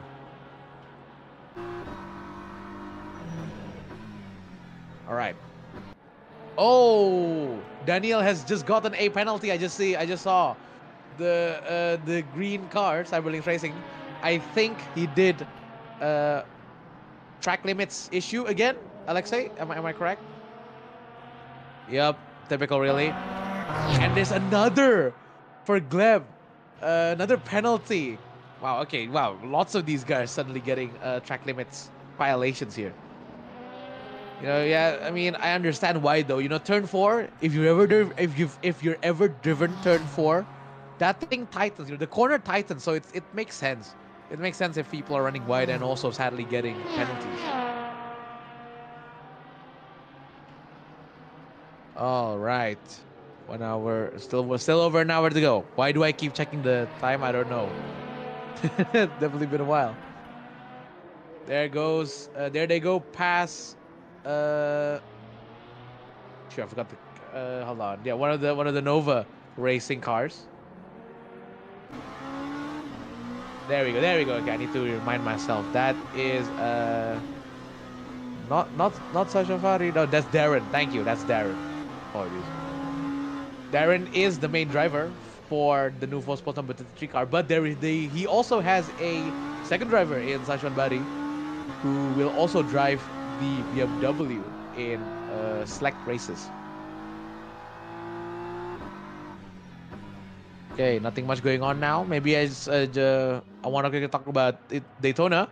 So hopefully anyone is currently watching Daytona, because it's almost done, if I'm not mistaken. The Rolex 24 at Daytona. That should be interesting. Okay, for some reason Peter has gone wide and half spun himself. Careful the rejoin. My goodness. Pretty iffy rejoin. Luckily there's no one there. I don't know what happened between the two Unison guys. I think Peter kind of lost it on himself. I don't know. But definitely a mistake that Peter did around the turn 11 corner, sorry. So that's given Tokarev a huge gap. 6 seconds is the gap to his teammate now, compared to the half seconds. And Zakharov is very far. I'm just gonna say that very far to the guy in second, which is a shame. He was doing really good defense until he got punted. Just very aggressive there, but sadly he just has to settle for E5 as Stanica also has passed him. All right, there goes the Need for Speed BMW once again.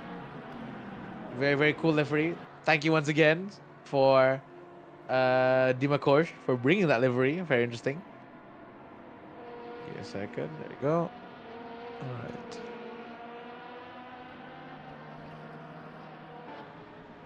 All right, it's now 1 hour and 9 minutes. I think I'm gonna get a slight break for about 10 minutes. You guys can watch the race and just enjoy the sounds of these cars. You know, these cars vary in their displacement. So hopefully you guys can enjoy that. And I'll be back in about 10 minutes for the last 1 hour. See you then.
All right, welcome back to the 2.4 hours of Bahrain presented by Grand Racing League on our season 2 for our Endurance Series. I'm back from a little water break. Hopefully, it'll be fine. Not much going on there.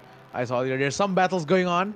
Hopefully, all of them are pretty cleanly as we see in the LMP2 class. Mika Hakimi is just pitted as Flat Talkcraft is now leading our LMP2 class. Below in the GT3 class, Borja Milan has finally gone back past Dima Korsh. His pace seemingly undefeated by anyone tonight.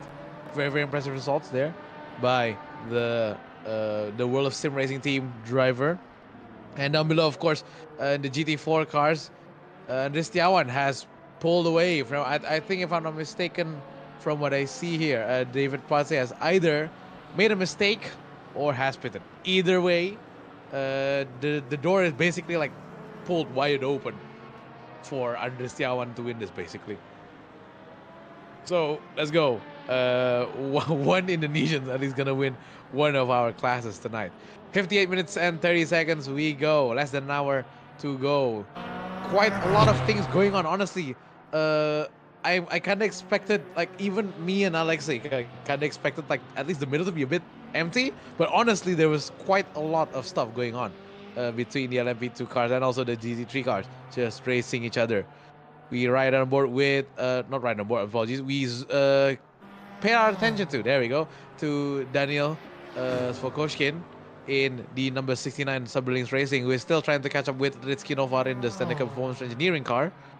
So Ritski Novar, of course, one of my fellow countrymen. So hopefully he'll do well. P5, good finish for you, my guy, followed by Svokoshkin in 6th. Right, Bismarfer is now trying to pass.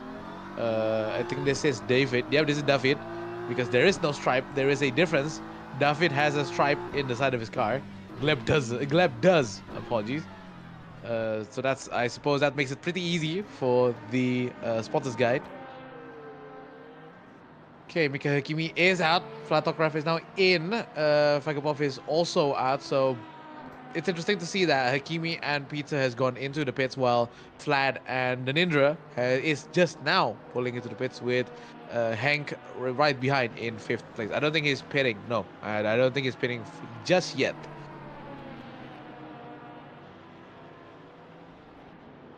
Right, the Bismarfer is currently being followed by Mika Hakimi once again. Once again, Mika Hakimi has just absolutely pulled this. The gap is now 32 seconds. Honestly, since last time we checked, about 29 seconds separating them, I think Mika Hakimi is just basically just, lowered his pace. He's just cruising to the finish line. He's just taking a Sunday drive.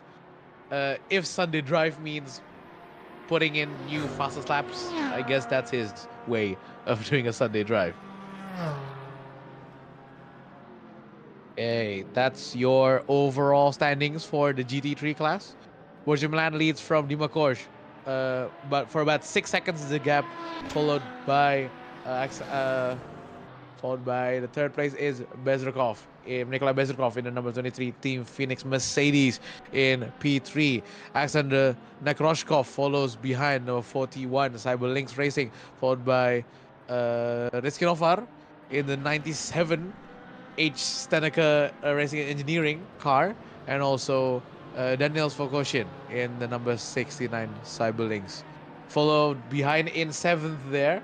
Very, very quiet race seemingly for Bari in the 7th, which replaces Darren Lim in the number 33 Nouveau Sports, who is now staying in 7th, followed by both Artem Protosenya and Bang Bismarfer in 9th.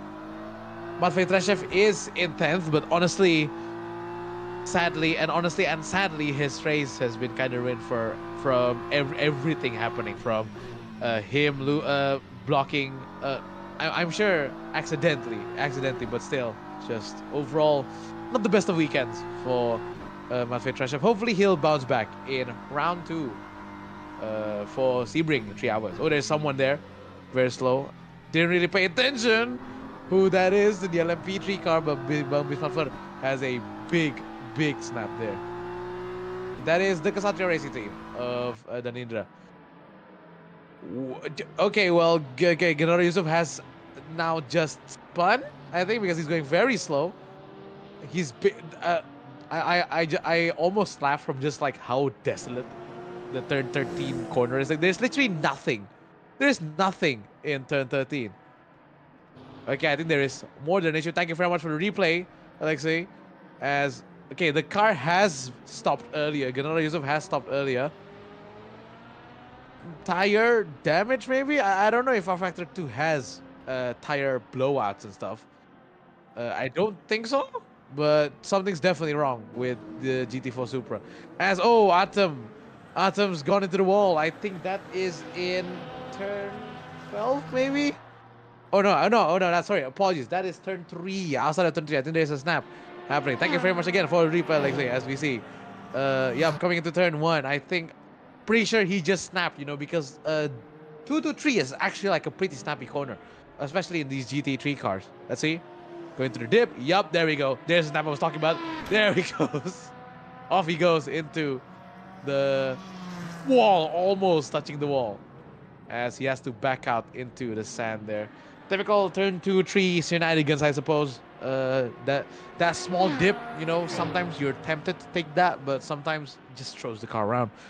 6 seconds, 6.5 seconds now is the gap between Borja Milan and Nima Court. Which is like 3 4. About an hour ago, so good effort from him. Good strategy as well. There's our class leaders. As I've said earlier, there goes one of the Unison cars. Go past the iceberg number 18 of Victor Sokolov. He is about 2 seconds behind Gleb. I think he is catching, actually. Yeah. I think he is catching.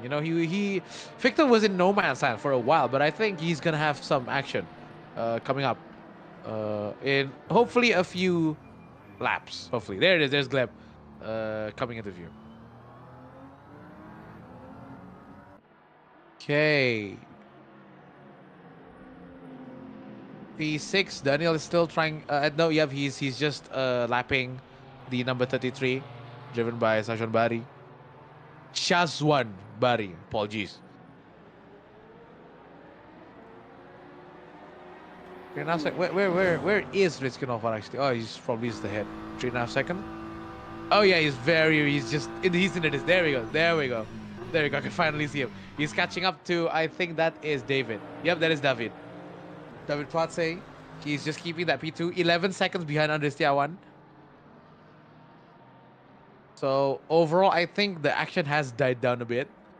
But, there's still action in, for example, the GT4 class. There's more also action in the GT3s. And just people making mistakes in general. All right, 51 seconds. I should probably refresh everyone's minds about our season 2 of the Grand Racing League Endurance Series. Of course, we're starting the first round in Bahrain for Bahrain 2.4 hours at the moment, followed by the Sebring 3 hours in the 23rd of February, followed by, once again, a month later in the Kazan Ring. Very interesting there. It's a Kazakhstanian track, which honestly I've never also paid attention to that, but that should be a new challenge for our drivers. You're gonna drive. Very interesting track.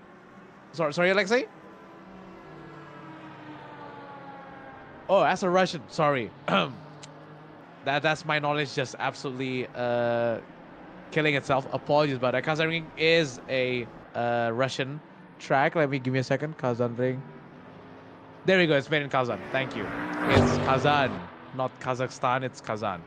Thank you very much, Alexei, for the fix as we go next into Igor Drive, which, if I'm not mistaken, is a track in... Hold on, let me just remember this. That's also in Russia, right? Yeah, if I'm not mistaken.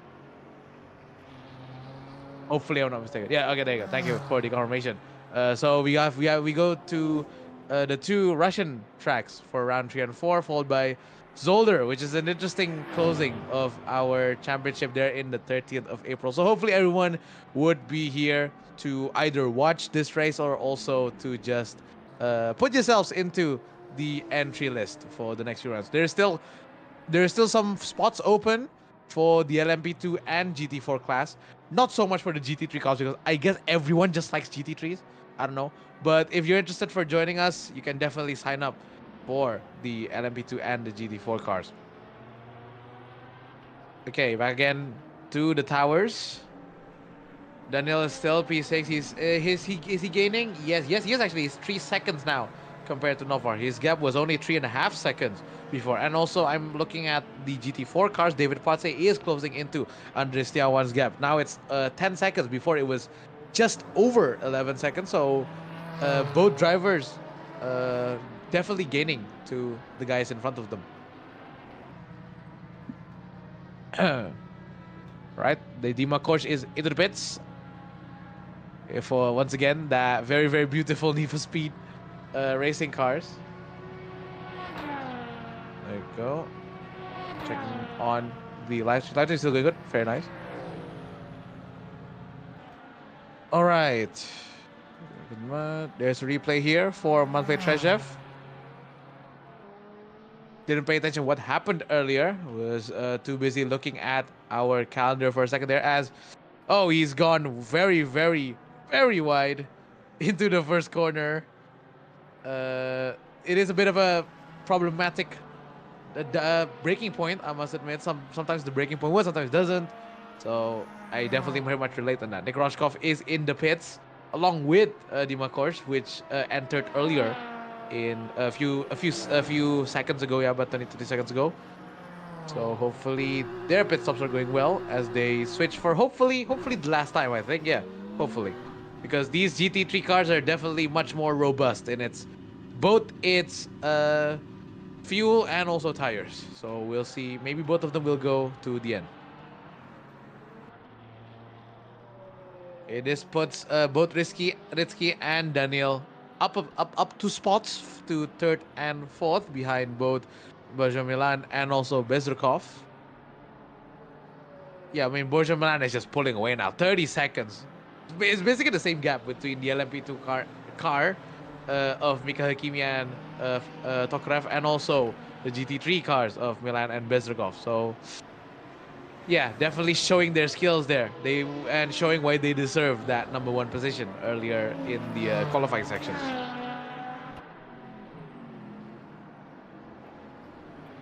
Okay, we go down. This is in my opinion, this is a very interesting showing. We got each one of our classes here. You got on the right there the Kshatriya racing car of Daniel Zondi, which is commenting LMP2, and you got the middle is Daniel, and then the left one is, I think that's either Andre or Gennaro Yusuf. So it's a very clear showing of the differences between these cars. These cars are they're not too far apart. Both of, especially the GT4 and GT3 cars, they're both still based on their road counterparts, but where the GT4 cars are still having some of that road car DNA because their structures are basically the same. These GT3 cars are completely different. They're much wider arches, much wider tires, definitely much more aero, so much larger than the GT4 car. So yeah, showing the difference. And of course, the LMP2 is a different breed completely from these two classes. We ride on board with Nick Roscoff, who is at the moment there's only 2 seconds. Yep, behind. Oh, sorry, 13. Sorry. I don't know what am I looking at the moment. For some reason, I don't know why the tower still thinks that Dima Korsh is pithing. Maybe we do. There we go. Dima Korsh is only half a second behind Nick Roscoff. A bit of a glitch in our towers there. Apologies, guys.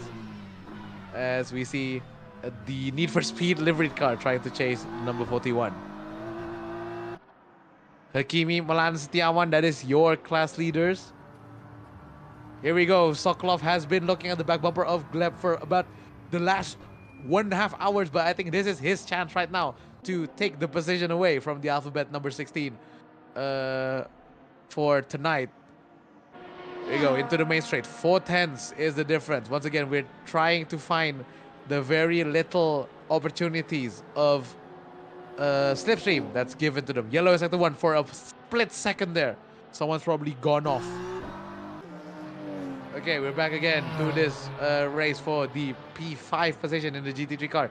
Dima Korsh has moved, very brave move from the outside into turn 10, from the outside of turn 9 to turn 10. Very nice move from Dimakosh to pass his Cyberlink's teammate.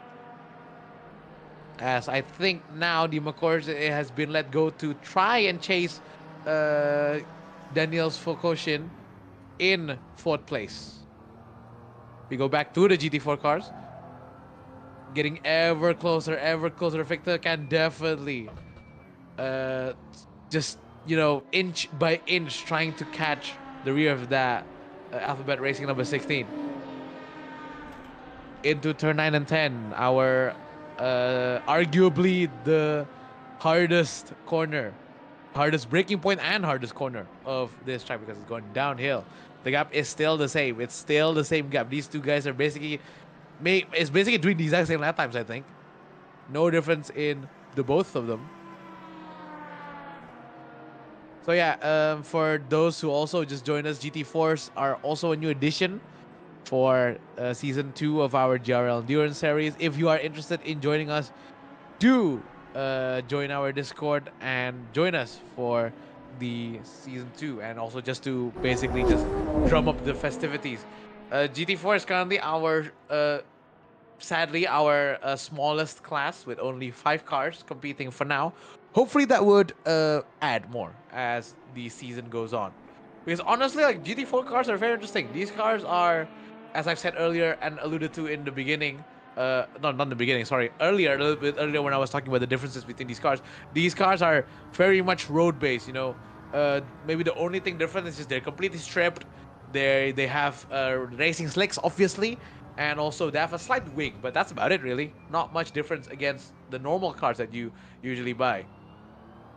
A little bit wide there from Gleb coming into turn 1. Victor is closing in once again, but the exit is just so much better from Gleb. He's pulling away once again from the Iceberg team racing car.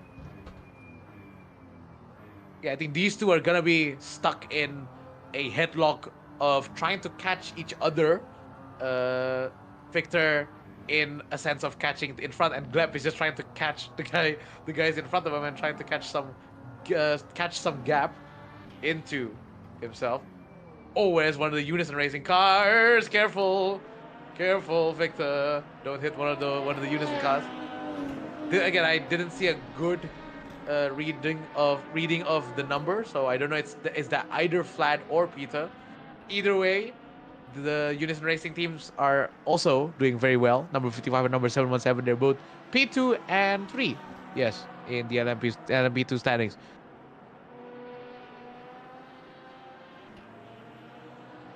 All right, we've gone once again 40 minutes now into this race. Alexei, can you just give me a favor real quick? Can I look at the LMP2 full standings, please? The full grid.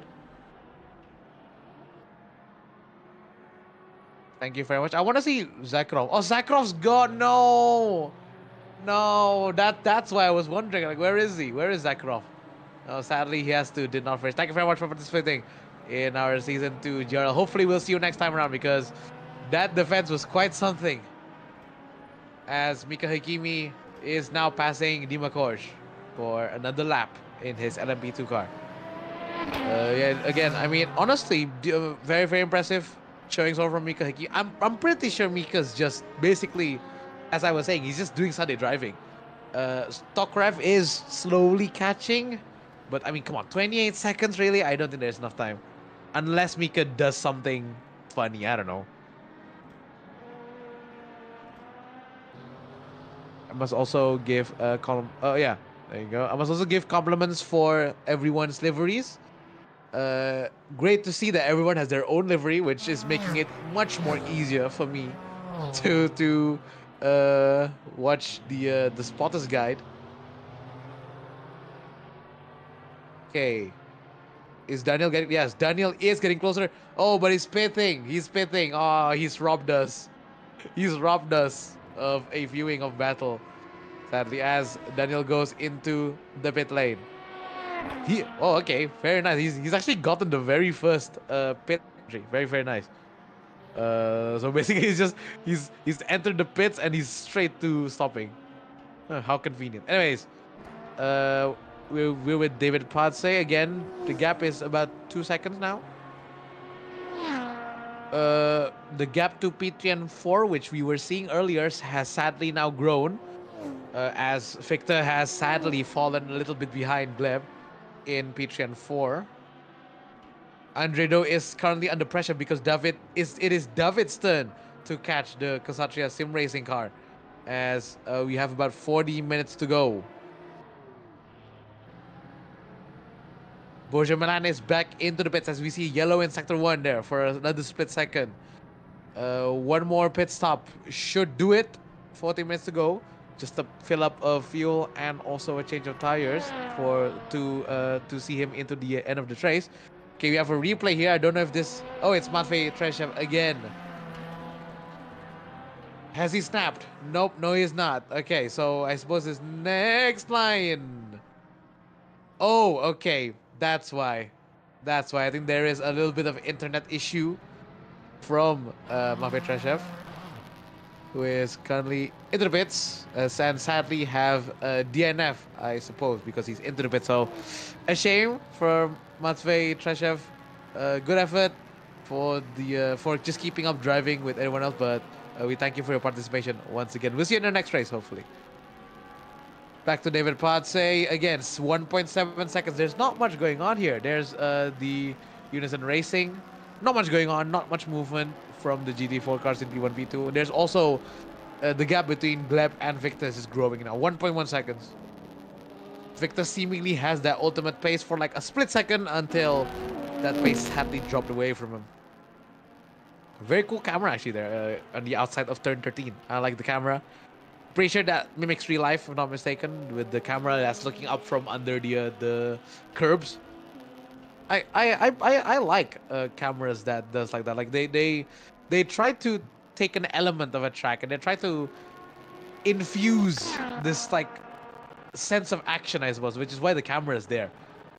Maybe other places that I think of is like, I don't know, like maybe Monaco. Like I like Monaco because Monaco is just so close to the walls and the camera's like literally right besides the cars they go through. That's very exciting as well. Either way, I love cameras like that. Okay, so just a quick recap. LMP2 is now has now diluted. There's only 6 LMP2 cars left, as both the KV86 cars and also I think Zakrov's also sadly has DNF'd. So once again, thank you for your participation. We'll see you next time around, hopefully. So that leaves everyone in the top 6, which is nice. So which means that I don't need to see the full grid anymore. It's all there. Yellow sector 1 for like a split second once again. Typical, someone's probably gone off in sector 1. GT3, I'm trying to see the gap again. Yep, Bezrikov has a 37-second gap to Ritsky Nofar. As we see earlier that Borja Milan has pitted. Thank you very much, Alexei. I was talking about Borja Milan. Borja Milan has pitted, so hopefully that will carry him into the end of the race. He has 1.2 seconds. Oh, okay. He was 1.2 seconds behind of Novar, but Ritsky Novar has decided to pit. So Borja moved once again up to P2. Not much going on. Anything else in GT3 when it comes to the moving of places? Nekroshkov is in 5th. Daniel Fokoshin is in 6th, followed by Strasan Bari, who is replacing Darren Lim, the number 33 Nova Sports car. But Visvander Budiman in the number 12 Satya Sim Racing team is in 8th, and also for the last of our running GT3 cars is Protosenya in 9th place for the number 27 Starlighting Mercedes car. Okay, I think the battle is heating up for first place. David Patse's turn to finally do the attacking for Andres Tiawan. There you can already see a move trying to be done there in turn 1. David Patse just seemingly having the grip and having the pace in the end of the race. Meanwhile, Andres Tiawan has it in the earlier part of this. This should be exciting if it keeps going for the next half an hour. There's the Mercedes, the white Mercedes of Riskinofar for the Seneca Performance Engineering car, number 97. He's trying to go through the traffic as, my goodness, David Patse, a little bit ambitious there on your brakes. Luckily, no contact was made, but that cost him so much time. A second. His gap before was like 3 tenths, 2 tenths, but now it's a second. Honestly, uh, if I were David, I would probably like just like stay behind a bit. You know, at the end of the day, like I don't want too much. I don't want to be too much. I don't want to be too aggressive. You know, just putting the pressure. You know, putting the pressure. The guy in front of you, just putting in more pressure. Eventually, you know, they'll eventually make a mistake. You know, but good effort from David. Maybe he'll make it stick next time around because the gap is going down. 6 tenths is the gap now. Oh, there's a bit of contact between Hank and also Daniel there.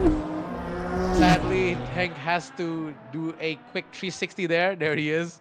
Luckily, not much time was lost from him doing the 360. I'll give it a 9 for acrobatic 6, but I don't think that's gonna be good for his racing pace for tonight. You know, but luckily it's still far. I'm pretty sure Hank is like 5 P5 right now. And is he going to the pits? No, he's not going to the pits. I thought he was going to the pits because he took that slightly, right? Thank you for the replay, Alexei. Let's see. From the onboard of Hank, yeah, that's just a massive tank slapper there. Massive tank slapper. Because of the contact from Svokoshin and also Hank. Still P5, you know, nothing much to lose. I think he is in no man's land. So he's just trying to keep up for the next 30 minutes of this race. Okay, interesting. Okay, for once we actually follow the inside camera of the LMP2 car. Very, very deep line there on turn 6 and 7. All right, I want to see. Oh, another replay. Okay, what's this about? Oh, okay, the Unison Racing flat top ref, and then behind him is the Starlight Mercedes. Is there something to do? No, actually, no. I think he. Did he snap? Did he snap? Did he snap? Yes, he did. Yes, he did. Very, very, very on the edge there. In a quick splash on the gas, and he's off again. For Petrie, just behind Milan there. Yep, 12 seconds behind. And his teammate. Oh, sorry, that's not. That's the GT3 team. Thank you, Alexei, for the switch again. Yep, Tokraf there is now 1.5 seconds behind Peter. So Peter has once again, as Tokraf. If I'm not mistaken, Tokraf was ahead of Peter, and then Fagopov is now back in front. 1.5 seconds. You know, I think there's nothing much the two Unison Racing cars can do. One lap, they're 1 lap ahead of Danilo Laswadi, so it's a big gap.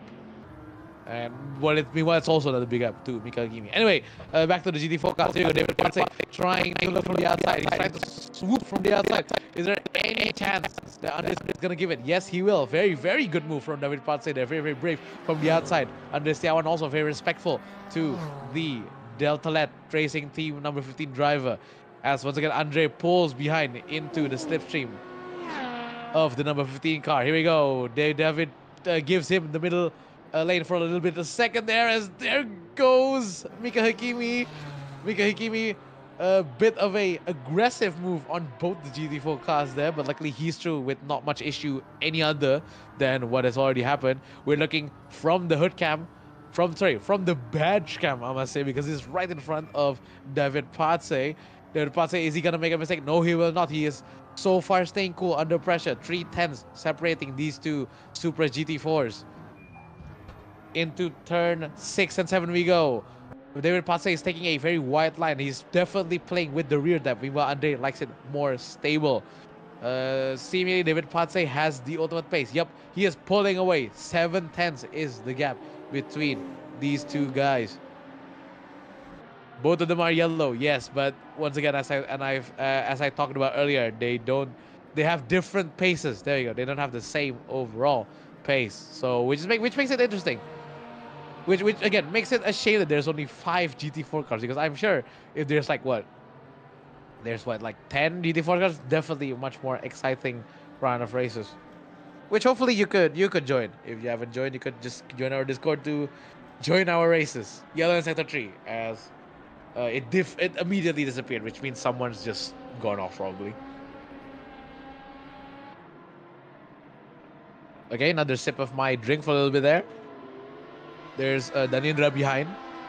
Just trying. Danindra's doing actually doing very well. You know, I'm pretty sure Danindra was like in P8 earlier in this race, but now he's from he's just staying it clean. He's putting in not he's not putting much mistakes on the ground. So P4, good effort from the Indonesian there. All right, as we go into the 30-minute mark, there 29 minutes to go. Don't have much to go any longer. So this is anyone's game so far. Still anyone's game for P1 in GT4. Definitely a much positive to see because there's some active GT4. Oh, very cool. On the graph on the left there. Thank you very much, Alexei, for the graph.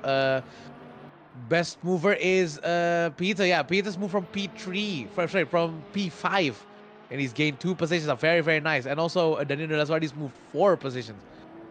In fact, everyone except Flat and also Hakimi, because he's been leading the whole race, has gained a position. So, good effort from everyone there.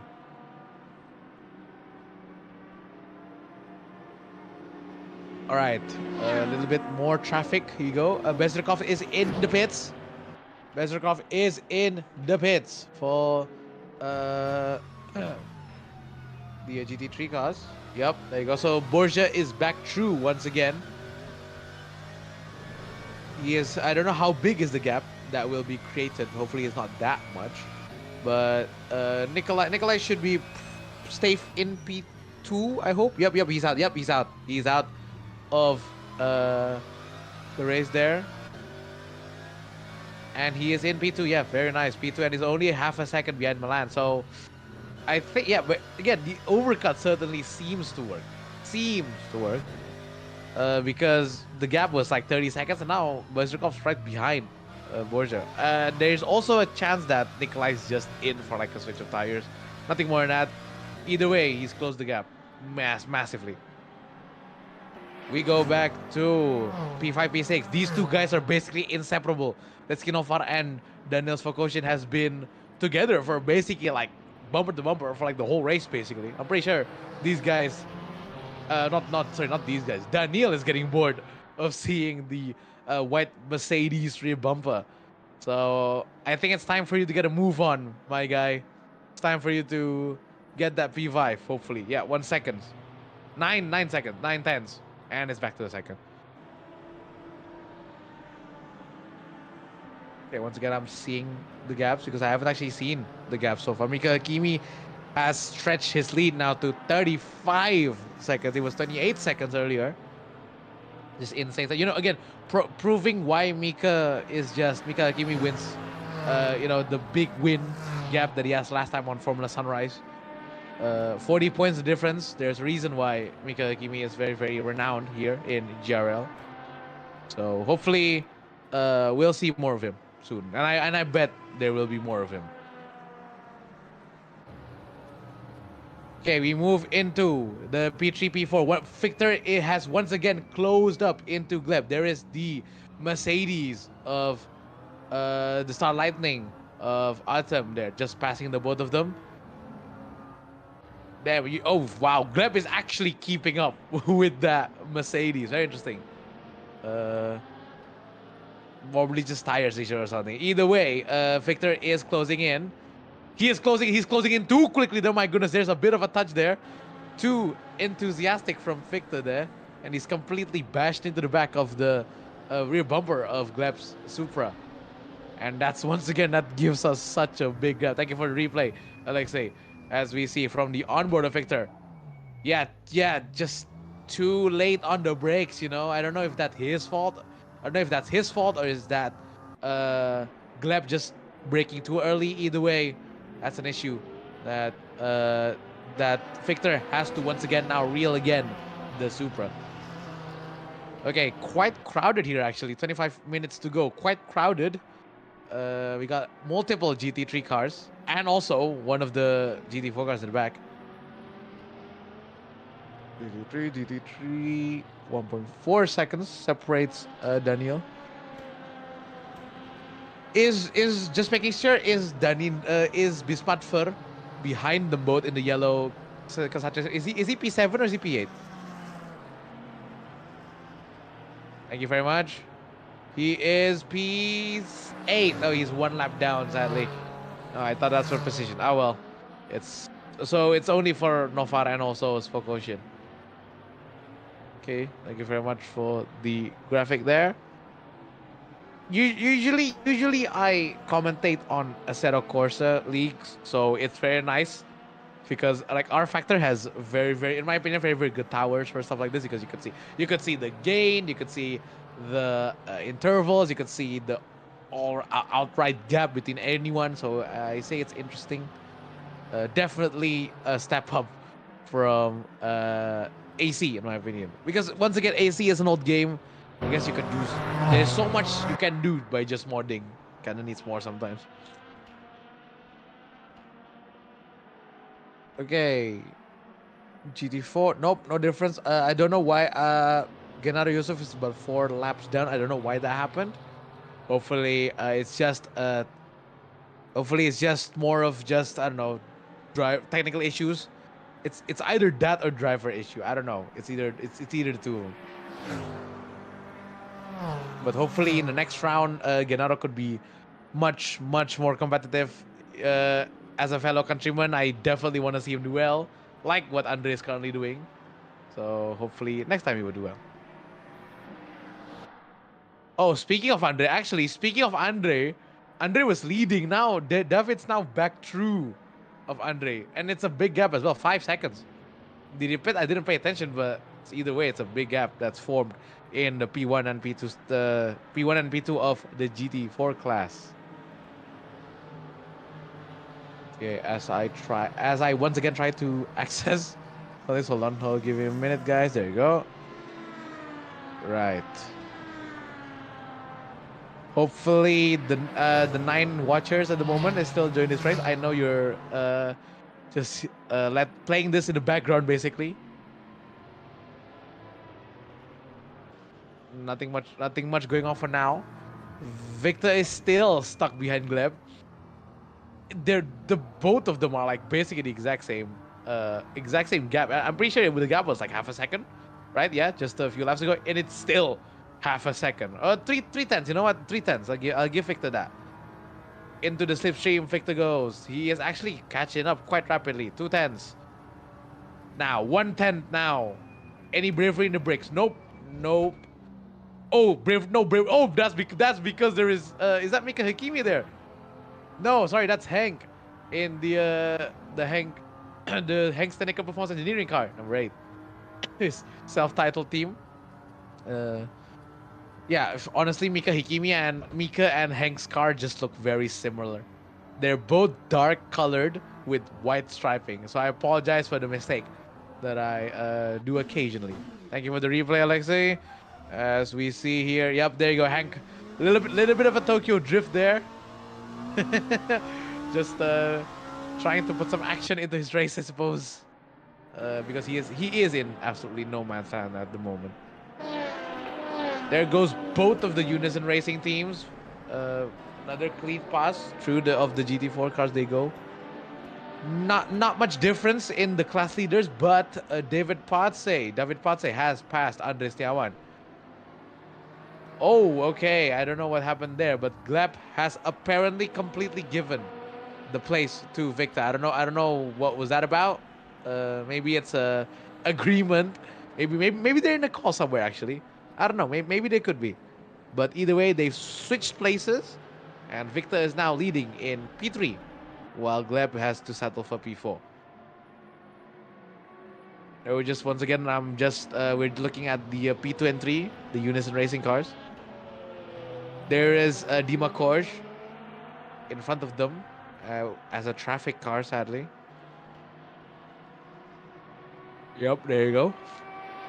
20 minutes to go. We're almost done. About 80% done. I think the race so far is not the race so far. The race overall is actually pretty good. I'm liking this. Lots of actions. even until now, there's still action happening. Even with the smaller than expected grid.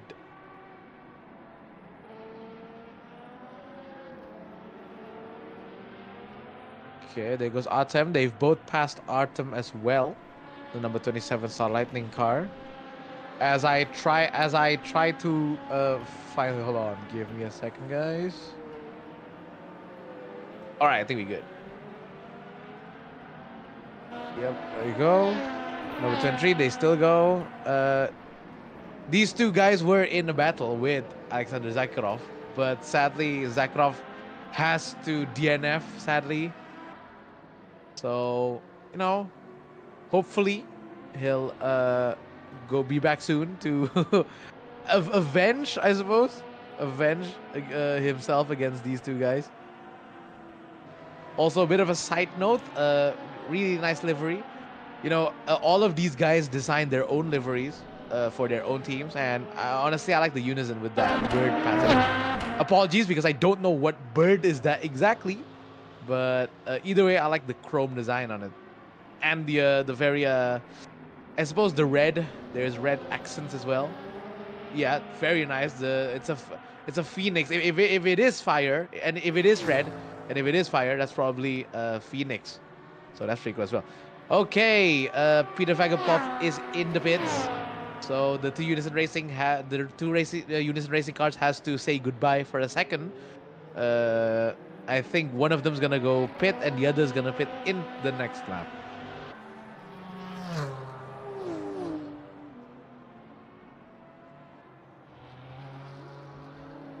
Okay, I think Gleb has approached close to the fifth. I don't know. Maybe Gleb gave his space. He gave his place because he wants a battle. Possibly, he wants to be he wants to be the attacker rather than the defender. It seems.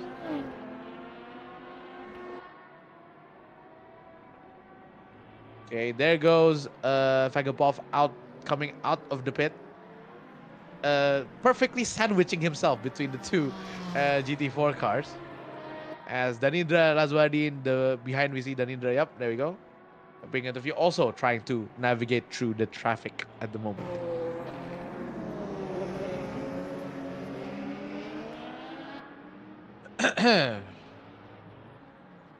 Okay, Kenneth Lee Wang is in the pits, and also Mika Hakimi is also in the pits for their final stops for this race.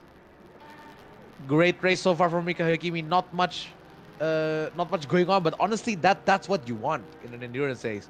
Not much drama going on, just keeping yourself together. That is exactly what Mika wants, and that's exactly what Mika Hakimi has done for today. Very good lines from both Victor and Gleb. These two look very, very matched in their skill and also, I suppose, overall lap time. 5/10 is the gap between these two guys. Gleb in the yellow car, Victor in the white and blue-red car of the Iceberg Sim Racing team. Hopefully, we'll see more of the Iceberg Sim Racing team. Maybe they'll put two cars next time around. Just exactly like how Ksatria is doing it in the GT4 class.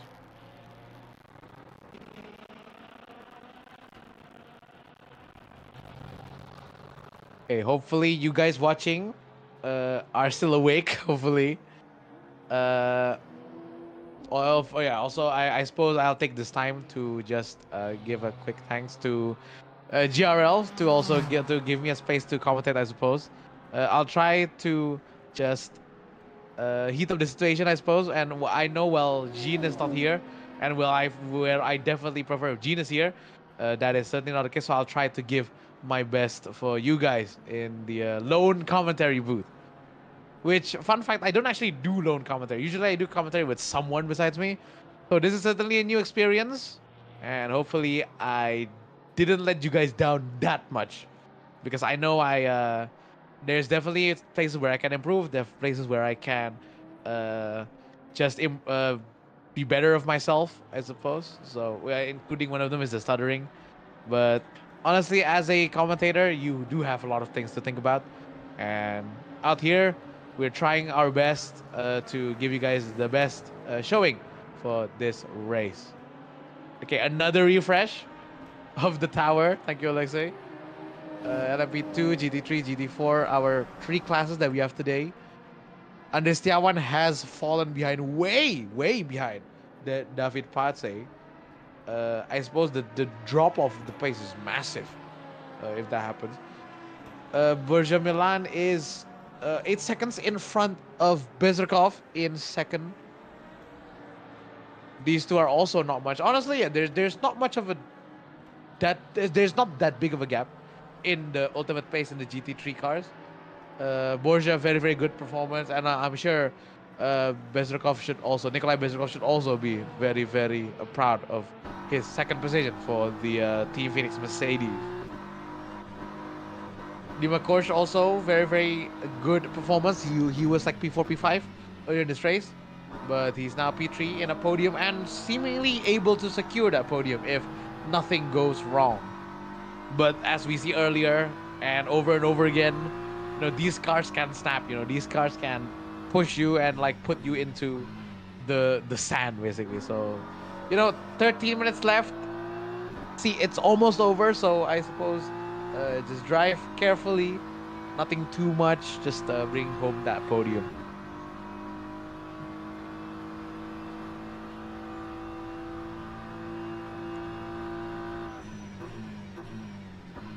Into turn 1 we go. Daniel is still trying to catch Ritski Novar. Half a second is the gap between them. These two are, as I've alluded, unseparated. 2 seconds. It's either 2 seconds or like half a second. Either way, they're both just looking at each other. Ritski on his rear view while Daniel's looking at the rear bumper through his front windshield. Oh no! Oh no! I just saw Andres Tiawan with a DNF in the GT4 class. Oh no! That's a shame. He was doing so well. And sadly, he has to go DNF. So sadly, it's a DNF of both of the GT4 Ksatria Sim Racing cars.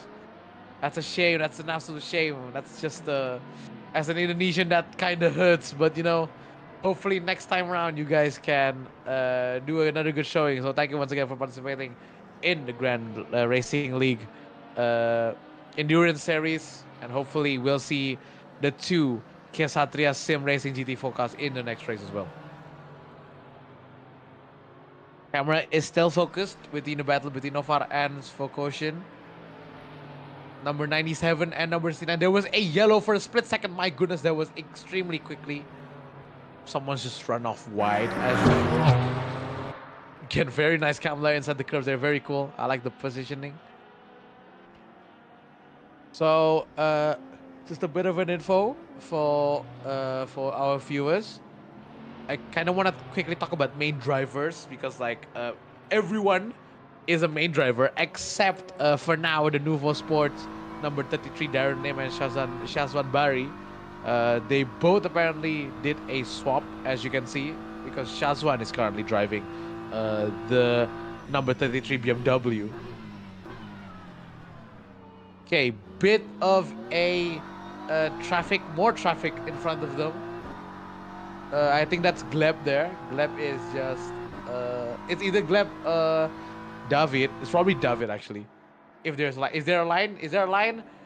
Yes, there's a line. So that means that is Gleb. Yes, there is. Gleb is 1.5 seconds behind Victor, who is now hanging on to second. So basically, it's confirmed that all the GT4 cars will get a podium.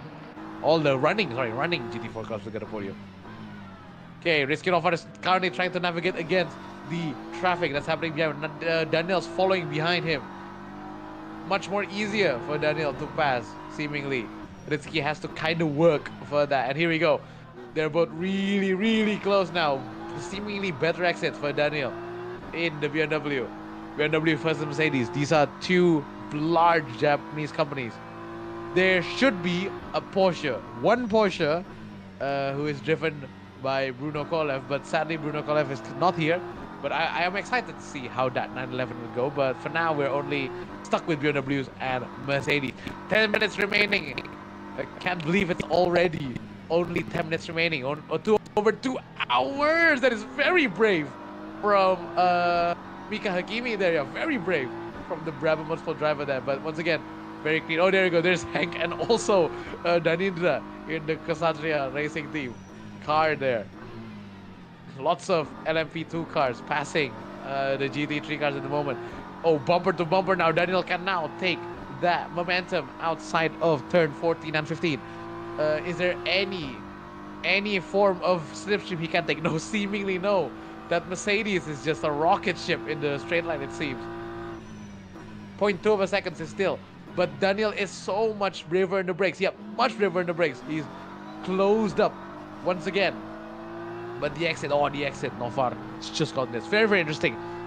These two guys are catching up in each of their own ways. So, very, very interesting. And I like how all of that resulted in them basically staying exactly the same where they are. But hopefully, 9 seconds to go. I'm sure Daniel is pressured to pass Rizkinova for a top 5 finish.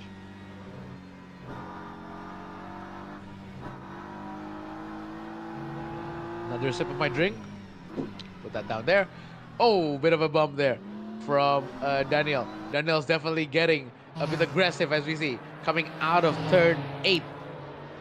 Rizkinova still managing to defend this 5th P5 position as we go into turn 10. Our hardest, in my opinion, hardest braking zone.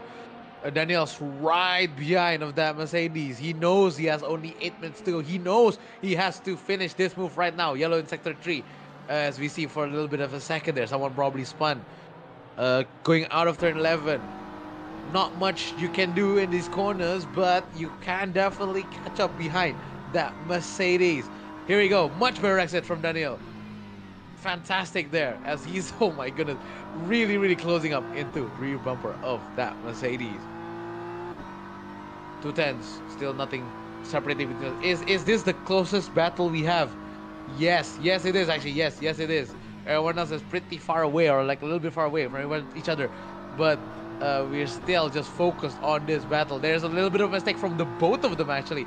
Both Rizkinova and Daniel Svokoshin doing slight mistakes there. Yellow in sector 3 once again. My goodness, yellow in sector 3. Sector 3 is definitely causing a little bit of headaches for some of our drivers tonight. Oh, that is oh, Andres Tiawan is out, has come out of the pits. Oh, that's why. I suspect it's an internet connection. I think typical, really. Indonesian internet is. I'm not allowed to swear here, but just bad. Like if you not saying anything about our Indonesian internet, but just Indonesian internet is a laughing stock. I will admit. It's a shame that the internet causes that to happen. Disconnects can happen randomly around here. I mean, I've gotten the same treatment by the internet. Like, I remember I was like P1 at like one race, and then like the internet said, "Yeah, no, you're going back to the pit." There you go. That's it.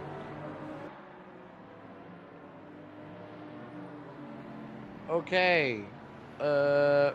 Daniel, my goodness, Daniel's still just trying to get a kiss on the back bumper of that white Mercedes, seemingly. Okay, very, very good pace. Overall, though, these guys' pace are just so similar. I've talked about how similar they are. There's a reason why they're both just so stuck together like glue, essentially.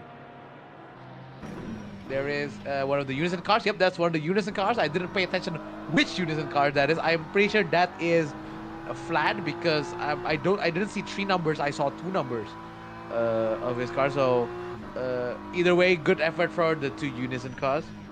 P2 and 3, I'm pretty sure they'll be satisfied with P2 and 3. Daniel has seemingly fallen behind a little bit from Rizkinova. The gap is now 4 tenths. And growing, 5 tenths actually. Oh, yeah, 5 tenths this will go. There it is, 5 tenths. Again, my goodness, that Mercedes is a rocket ship in the front. Goodness me. Okay, that's the other Unison Racing Team LMP2 car, which means that's Peter following flat behind it. Oh, there we go. Oh, much better exit from Daniel. Here we go. Which side is Nofar gonna give him? He's gonna give Daniel the left. Daniel is definitely not content staying on the left side, but he's dived it down the inside. Any movements though, very, very good sportsmanship, good respect for these two drivers, you know, no contact whatsoever. Nofar taking a much wider line into the entry, but Daniel is focusing on the mid sectors. There's our class leaders once again. No movement at all between any of the class leaders, much closer now. My goodness, Daniel's really, really pushing himself right behind on the white Mercedes. Into turn 10 we go. Again, Daniel seemingly has so much more confidence in the brakes. But the exit, you know, the exit. Rizky Nofar just gets the exit. Look at that, Mercedes is pulling, my goodness. That thing is a Saturn V rocket ship. From just how far that thing is pulling away. Yellow in sector 2. Someone probably spun themselves. A little bit of a twitch on the rear section. Rear tires of Rizky Nofar's Static Performance Engineering number 8. Again, here we go. This is very exciting. Honestly, fantastic to see that there is good racing still happening even in the latter half of the 2.4 hours that we've had so far. I think it's basically a closed book winner for like the P1, but anything can go for the other positions lower down the grid. 3 minutes and 30 seconds. We don't have much time anymore. Daniel needs to find a way through Rizky Nofar if he wants that P5, which I'm pretty sure he wants desperately. Once again, though, that Mercedes is so fast in the straight. I think Nofar just has a different setup tune. Nofar is in the middle. Is that a mistake? Nope, no. Nofar staying perfectly still. The Indonesian managing to stay in front of Daniel. Overall, very, very good effort though from Daniel.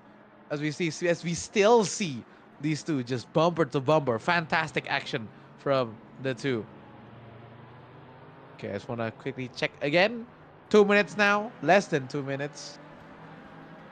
Come on, come on. I'm definitely in Daniel's side. Have a second. Of course, as a commentator, I don't want to side on anyone's side. But if it's for the sake of good racing, I am definitely in the favor of good racing. 310s. Once again, they got these two. My goodness, is there a rope attaching these two? Because these two are so close constantly. It's like pulling. Look at that. Look at the braking on Daniel. But then the exit. Look at the exit of Nofar. Look at that. That thing is gone. That Mercedes is gone. Oh my word. Definitely. You know, this is a good showing of also different setup, different tuning, different characteristics of these two cars. The red braking light of the Mercedes turning on right in front of Daniel. Once again, 310s. 310s. 410s now? Is it 410s? No.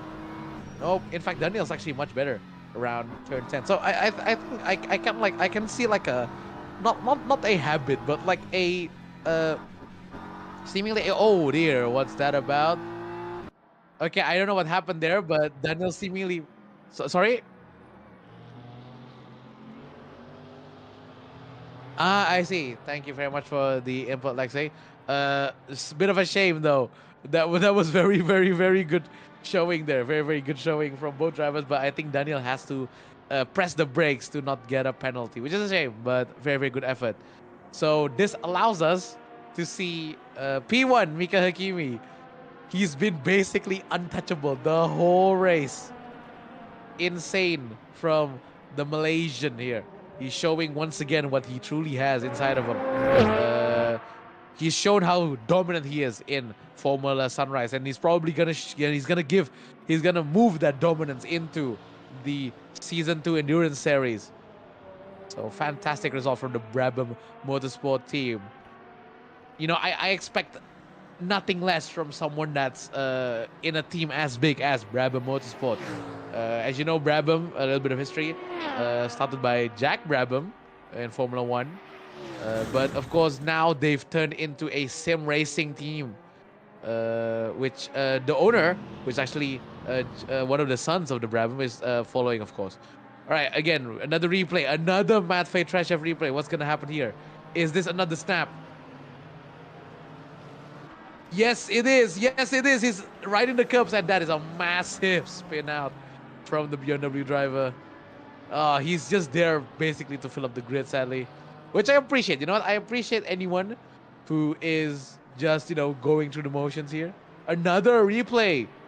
Oh, for Borja. Oh no, what's happened to Borja? He's P3. Oh dear, let's see. Oh my god. Okay. Okay, I think that is brake failure. Complete brake failure. I don't know. Is it from his brakes or is it the actual car's brake? But that is a massive shame. That is a huge crash. Goodness me. And he's still stuck. He's still stuck. Oh no, he's gone. Oh no. He's into the. Oh no.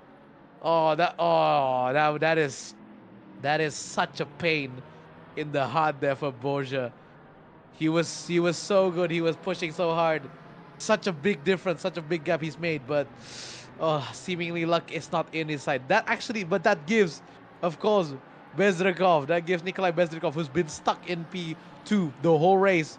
That's given him the P1 for the Team Phoenix. That's something Team Phoenix could celebrate about because Alexander Zakirov sadly didn't finish as the checker flag is out. Mika Hakimi will win the first round in Bahrain. Fantastic performance for the Malaysian. That 30 seconds is the difference. He could definitely celebrate that win big time. Nikolai Bezrikov has been given a miracle. It seems he will win for the GT3 class. For a bit of a weaving there, a bit of a celebratory weaving. Fantastic result for the Team Phoenix there after Zakirov's unfortunate DNF. Into the GT4 class we go though. David Passe is battling with Andres Tiawan. Andres Tiawan gave a very, very, very good effort to keep up, but sadly, I think it's either internet connections or damage that resulted in him not able to finish this race without DNFing, which means that David Passe will win for the Delta Let Racing team. Fantastic effort for the debut of the GT4 class in uh, the Endurance Series. There's the two Unison racing cars finishing second and third. Platokrev and also his teammate Peter Fagopov. Good, fantastic result for the Unison Racing as well.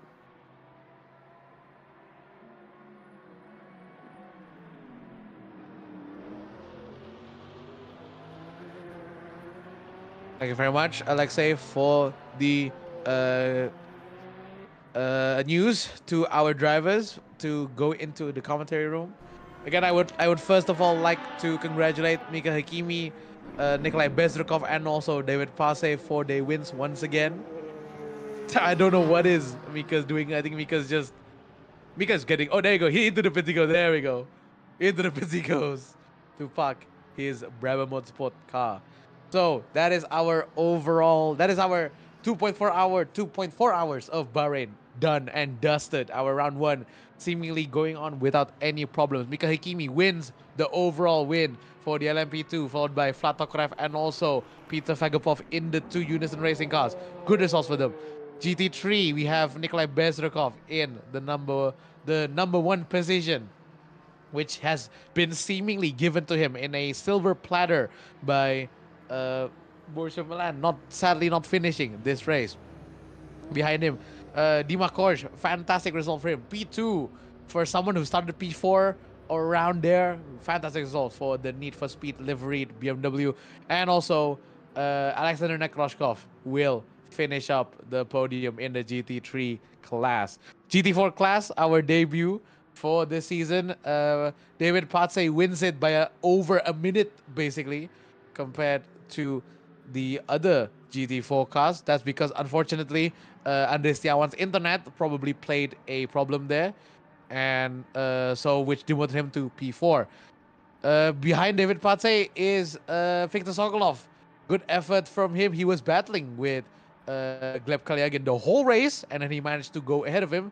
And then Gleb, of course, finishing up our top three for the GT3. Good results, guys. Fantastic results. All right, sure thing. We will have a short break to let these guys have a quick break as well, and also for me. And we'll be back soon with the driver interview. See you then.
All right, there's our quick break to get ourselves together. Now we're going to into the interviewers paddock. So hopefully all our drivers are here for now. So I suppose we'll start with LMP2, and of course the ultimate winner of round one, Mika Hikimi. Congratulations for your dominant win. I would say 30 seconds the gap. Tell us about your race, please. Yeah, I think at first it was well, I came in, I didn't really know what strategy to put on. I also joined qualifying a bit late. Mm-hmm. So it was fun. I mean, yeah, it was a pretty I was just trying to just be consistent the whole race. It was more of a, challenge for myself to try and see if, I can go through traffic cleanly, if I can keep the same laps, same pace on the mediums and hards, and that was pretty much how my race went. Yeah, it's nice to say that you say how do you judge yourself going through traffic, because last time around you were in a cup car, right? You were in a Lion 911. So this time you have Mhm. to actually this last time you were trying to navigate and trying to avoid the LMP truck going past you. Now this time you're passing other cars. How do you feel? How do you think that changes your race?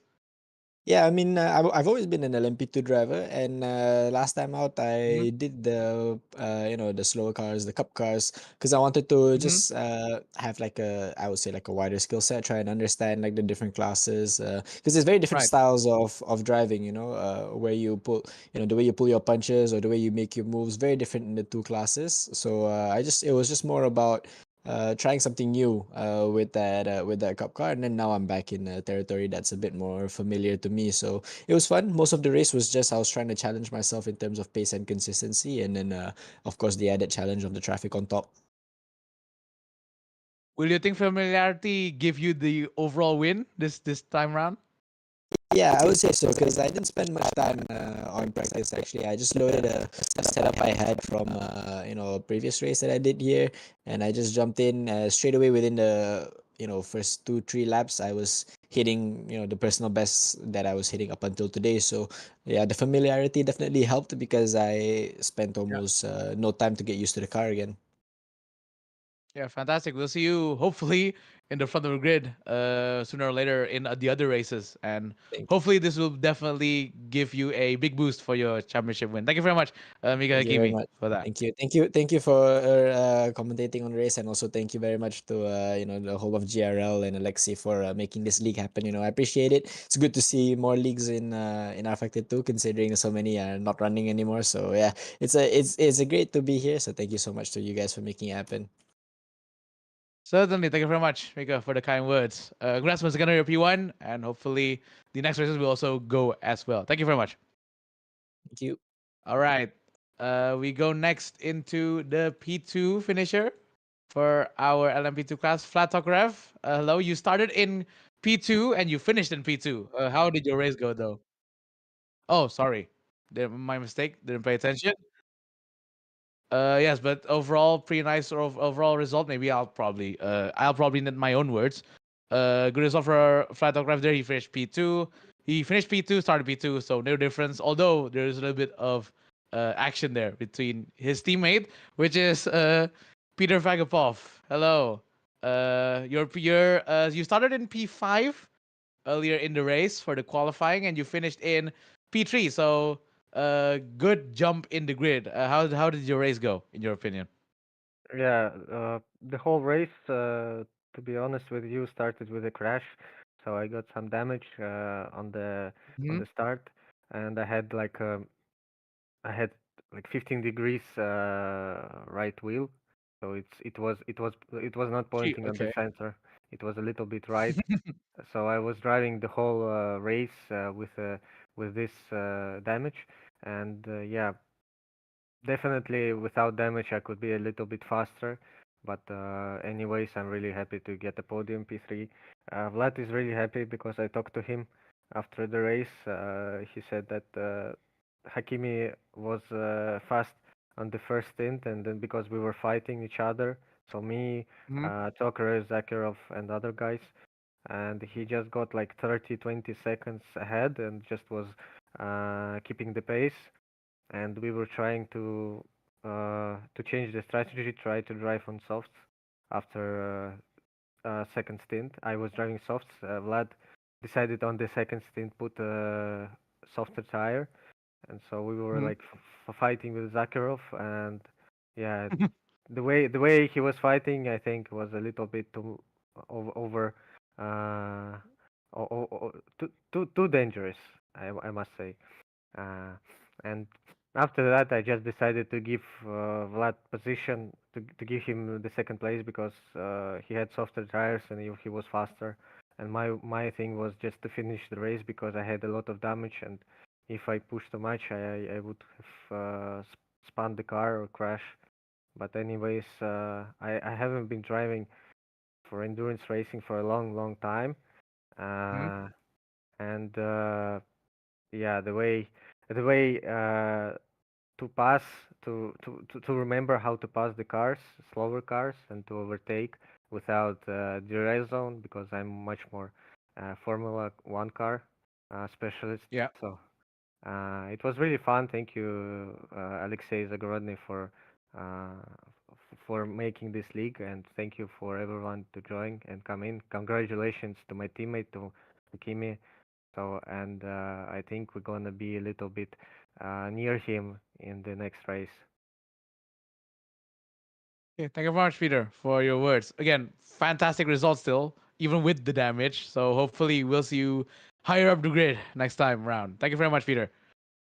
All right, we go into the GT3 then. So that's your LMP2 interviews done. We move into the GT3. Uh, so we go to, give me a second. Oh, yeah, Nikolai Bezrukov. Congratulations on your win. You started in P2, if I'm not mistaken. You stayed in P2 the whole race, but then sadly, Borja Milan had a problem. Can you please talk us your race today? Okay.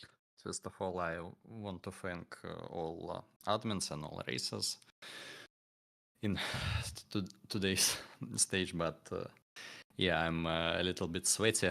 It was very hot, very tough racing, and the qual was very good.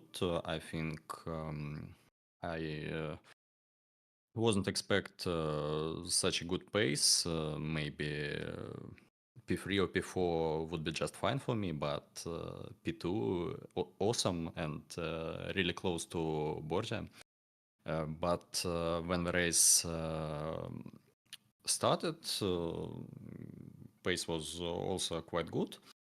And my strategy was to save some fuel and maybe some tires. Firstly, I thought I will go to the hard tires on the pit, but then I just saw that medium works well and decided to switch to it.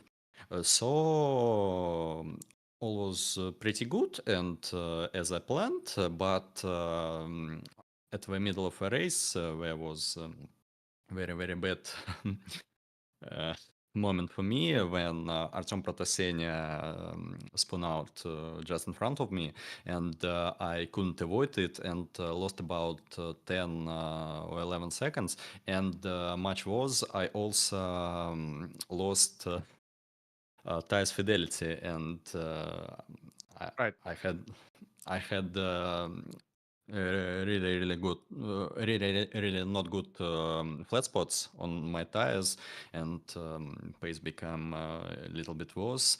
And because of that, I exited my last pit behind Bora and not in front of him as I expected. So I was really frustrated. I thought I could return in front of him and maybe fight for win, uh, just defending.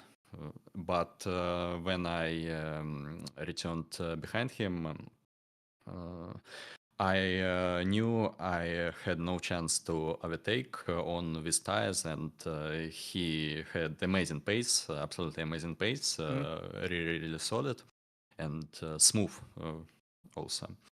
So I just decided to finish, and it turned out this way.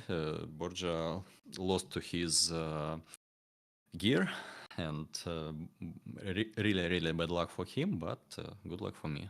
So this was my race. Thank you, Nikolai. Yeah, it was definitely a bit of a shame for Borja to finish like that because he basically the duelist. But you know what? It's racing. You have to finish in the end of the day, and you Yes, finished yes. first for this today. So thank you very much, Nikolai, for the finish and fantastic racing as well. Thank you.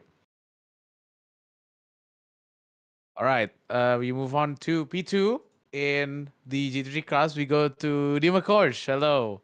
Hello, You hello. started in P4. You finished P2, and also Yeah. very nice livery, I must say, with the Thank Need you. for Speed Thank you. livery. How did your race go? So I start with my quality. I just failed my quality completely because Hmm. I just set only first lap, and then two laps I just completely failed. And Yep. after that, I just decided to save my tires and did hard double stint. And Hmm. I just got used to the tires to the hard, and just can't find pace on the medium. The last Right. stint. Yeah, and had some lucky on the last 5 minutes, I think.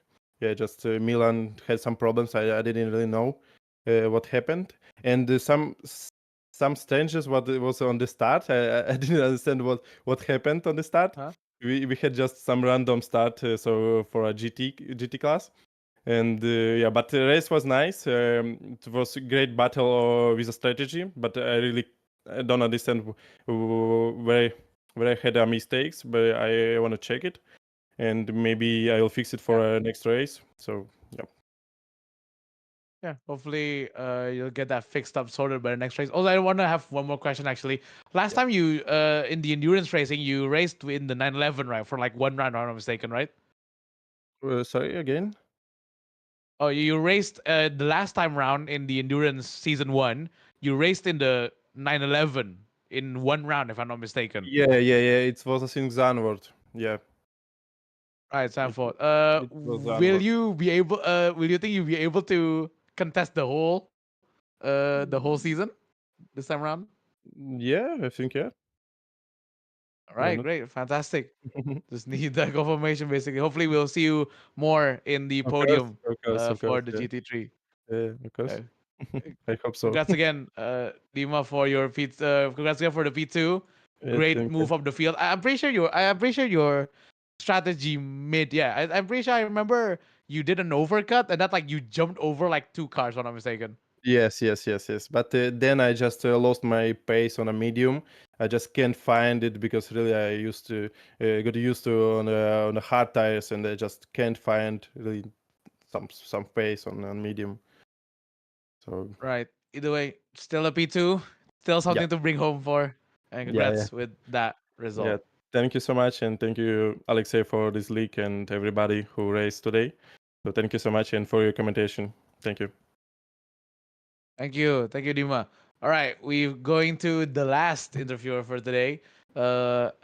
Alexander Nekroshkov. Thank you very much. You did P3, if I'm not mistaken, the qualifying. You did P3 again. I don't know. For me, it seems like you did like a pretty quiet race. I don't know. Is it just me, or do you have something else about it? Go ahead with the your race review. Yeah, first of all, I want to say that not every Russian can pronounce my last name correctly. What about race? I just didn't have enough space to fight with the guys in front.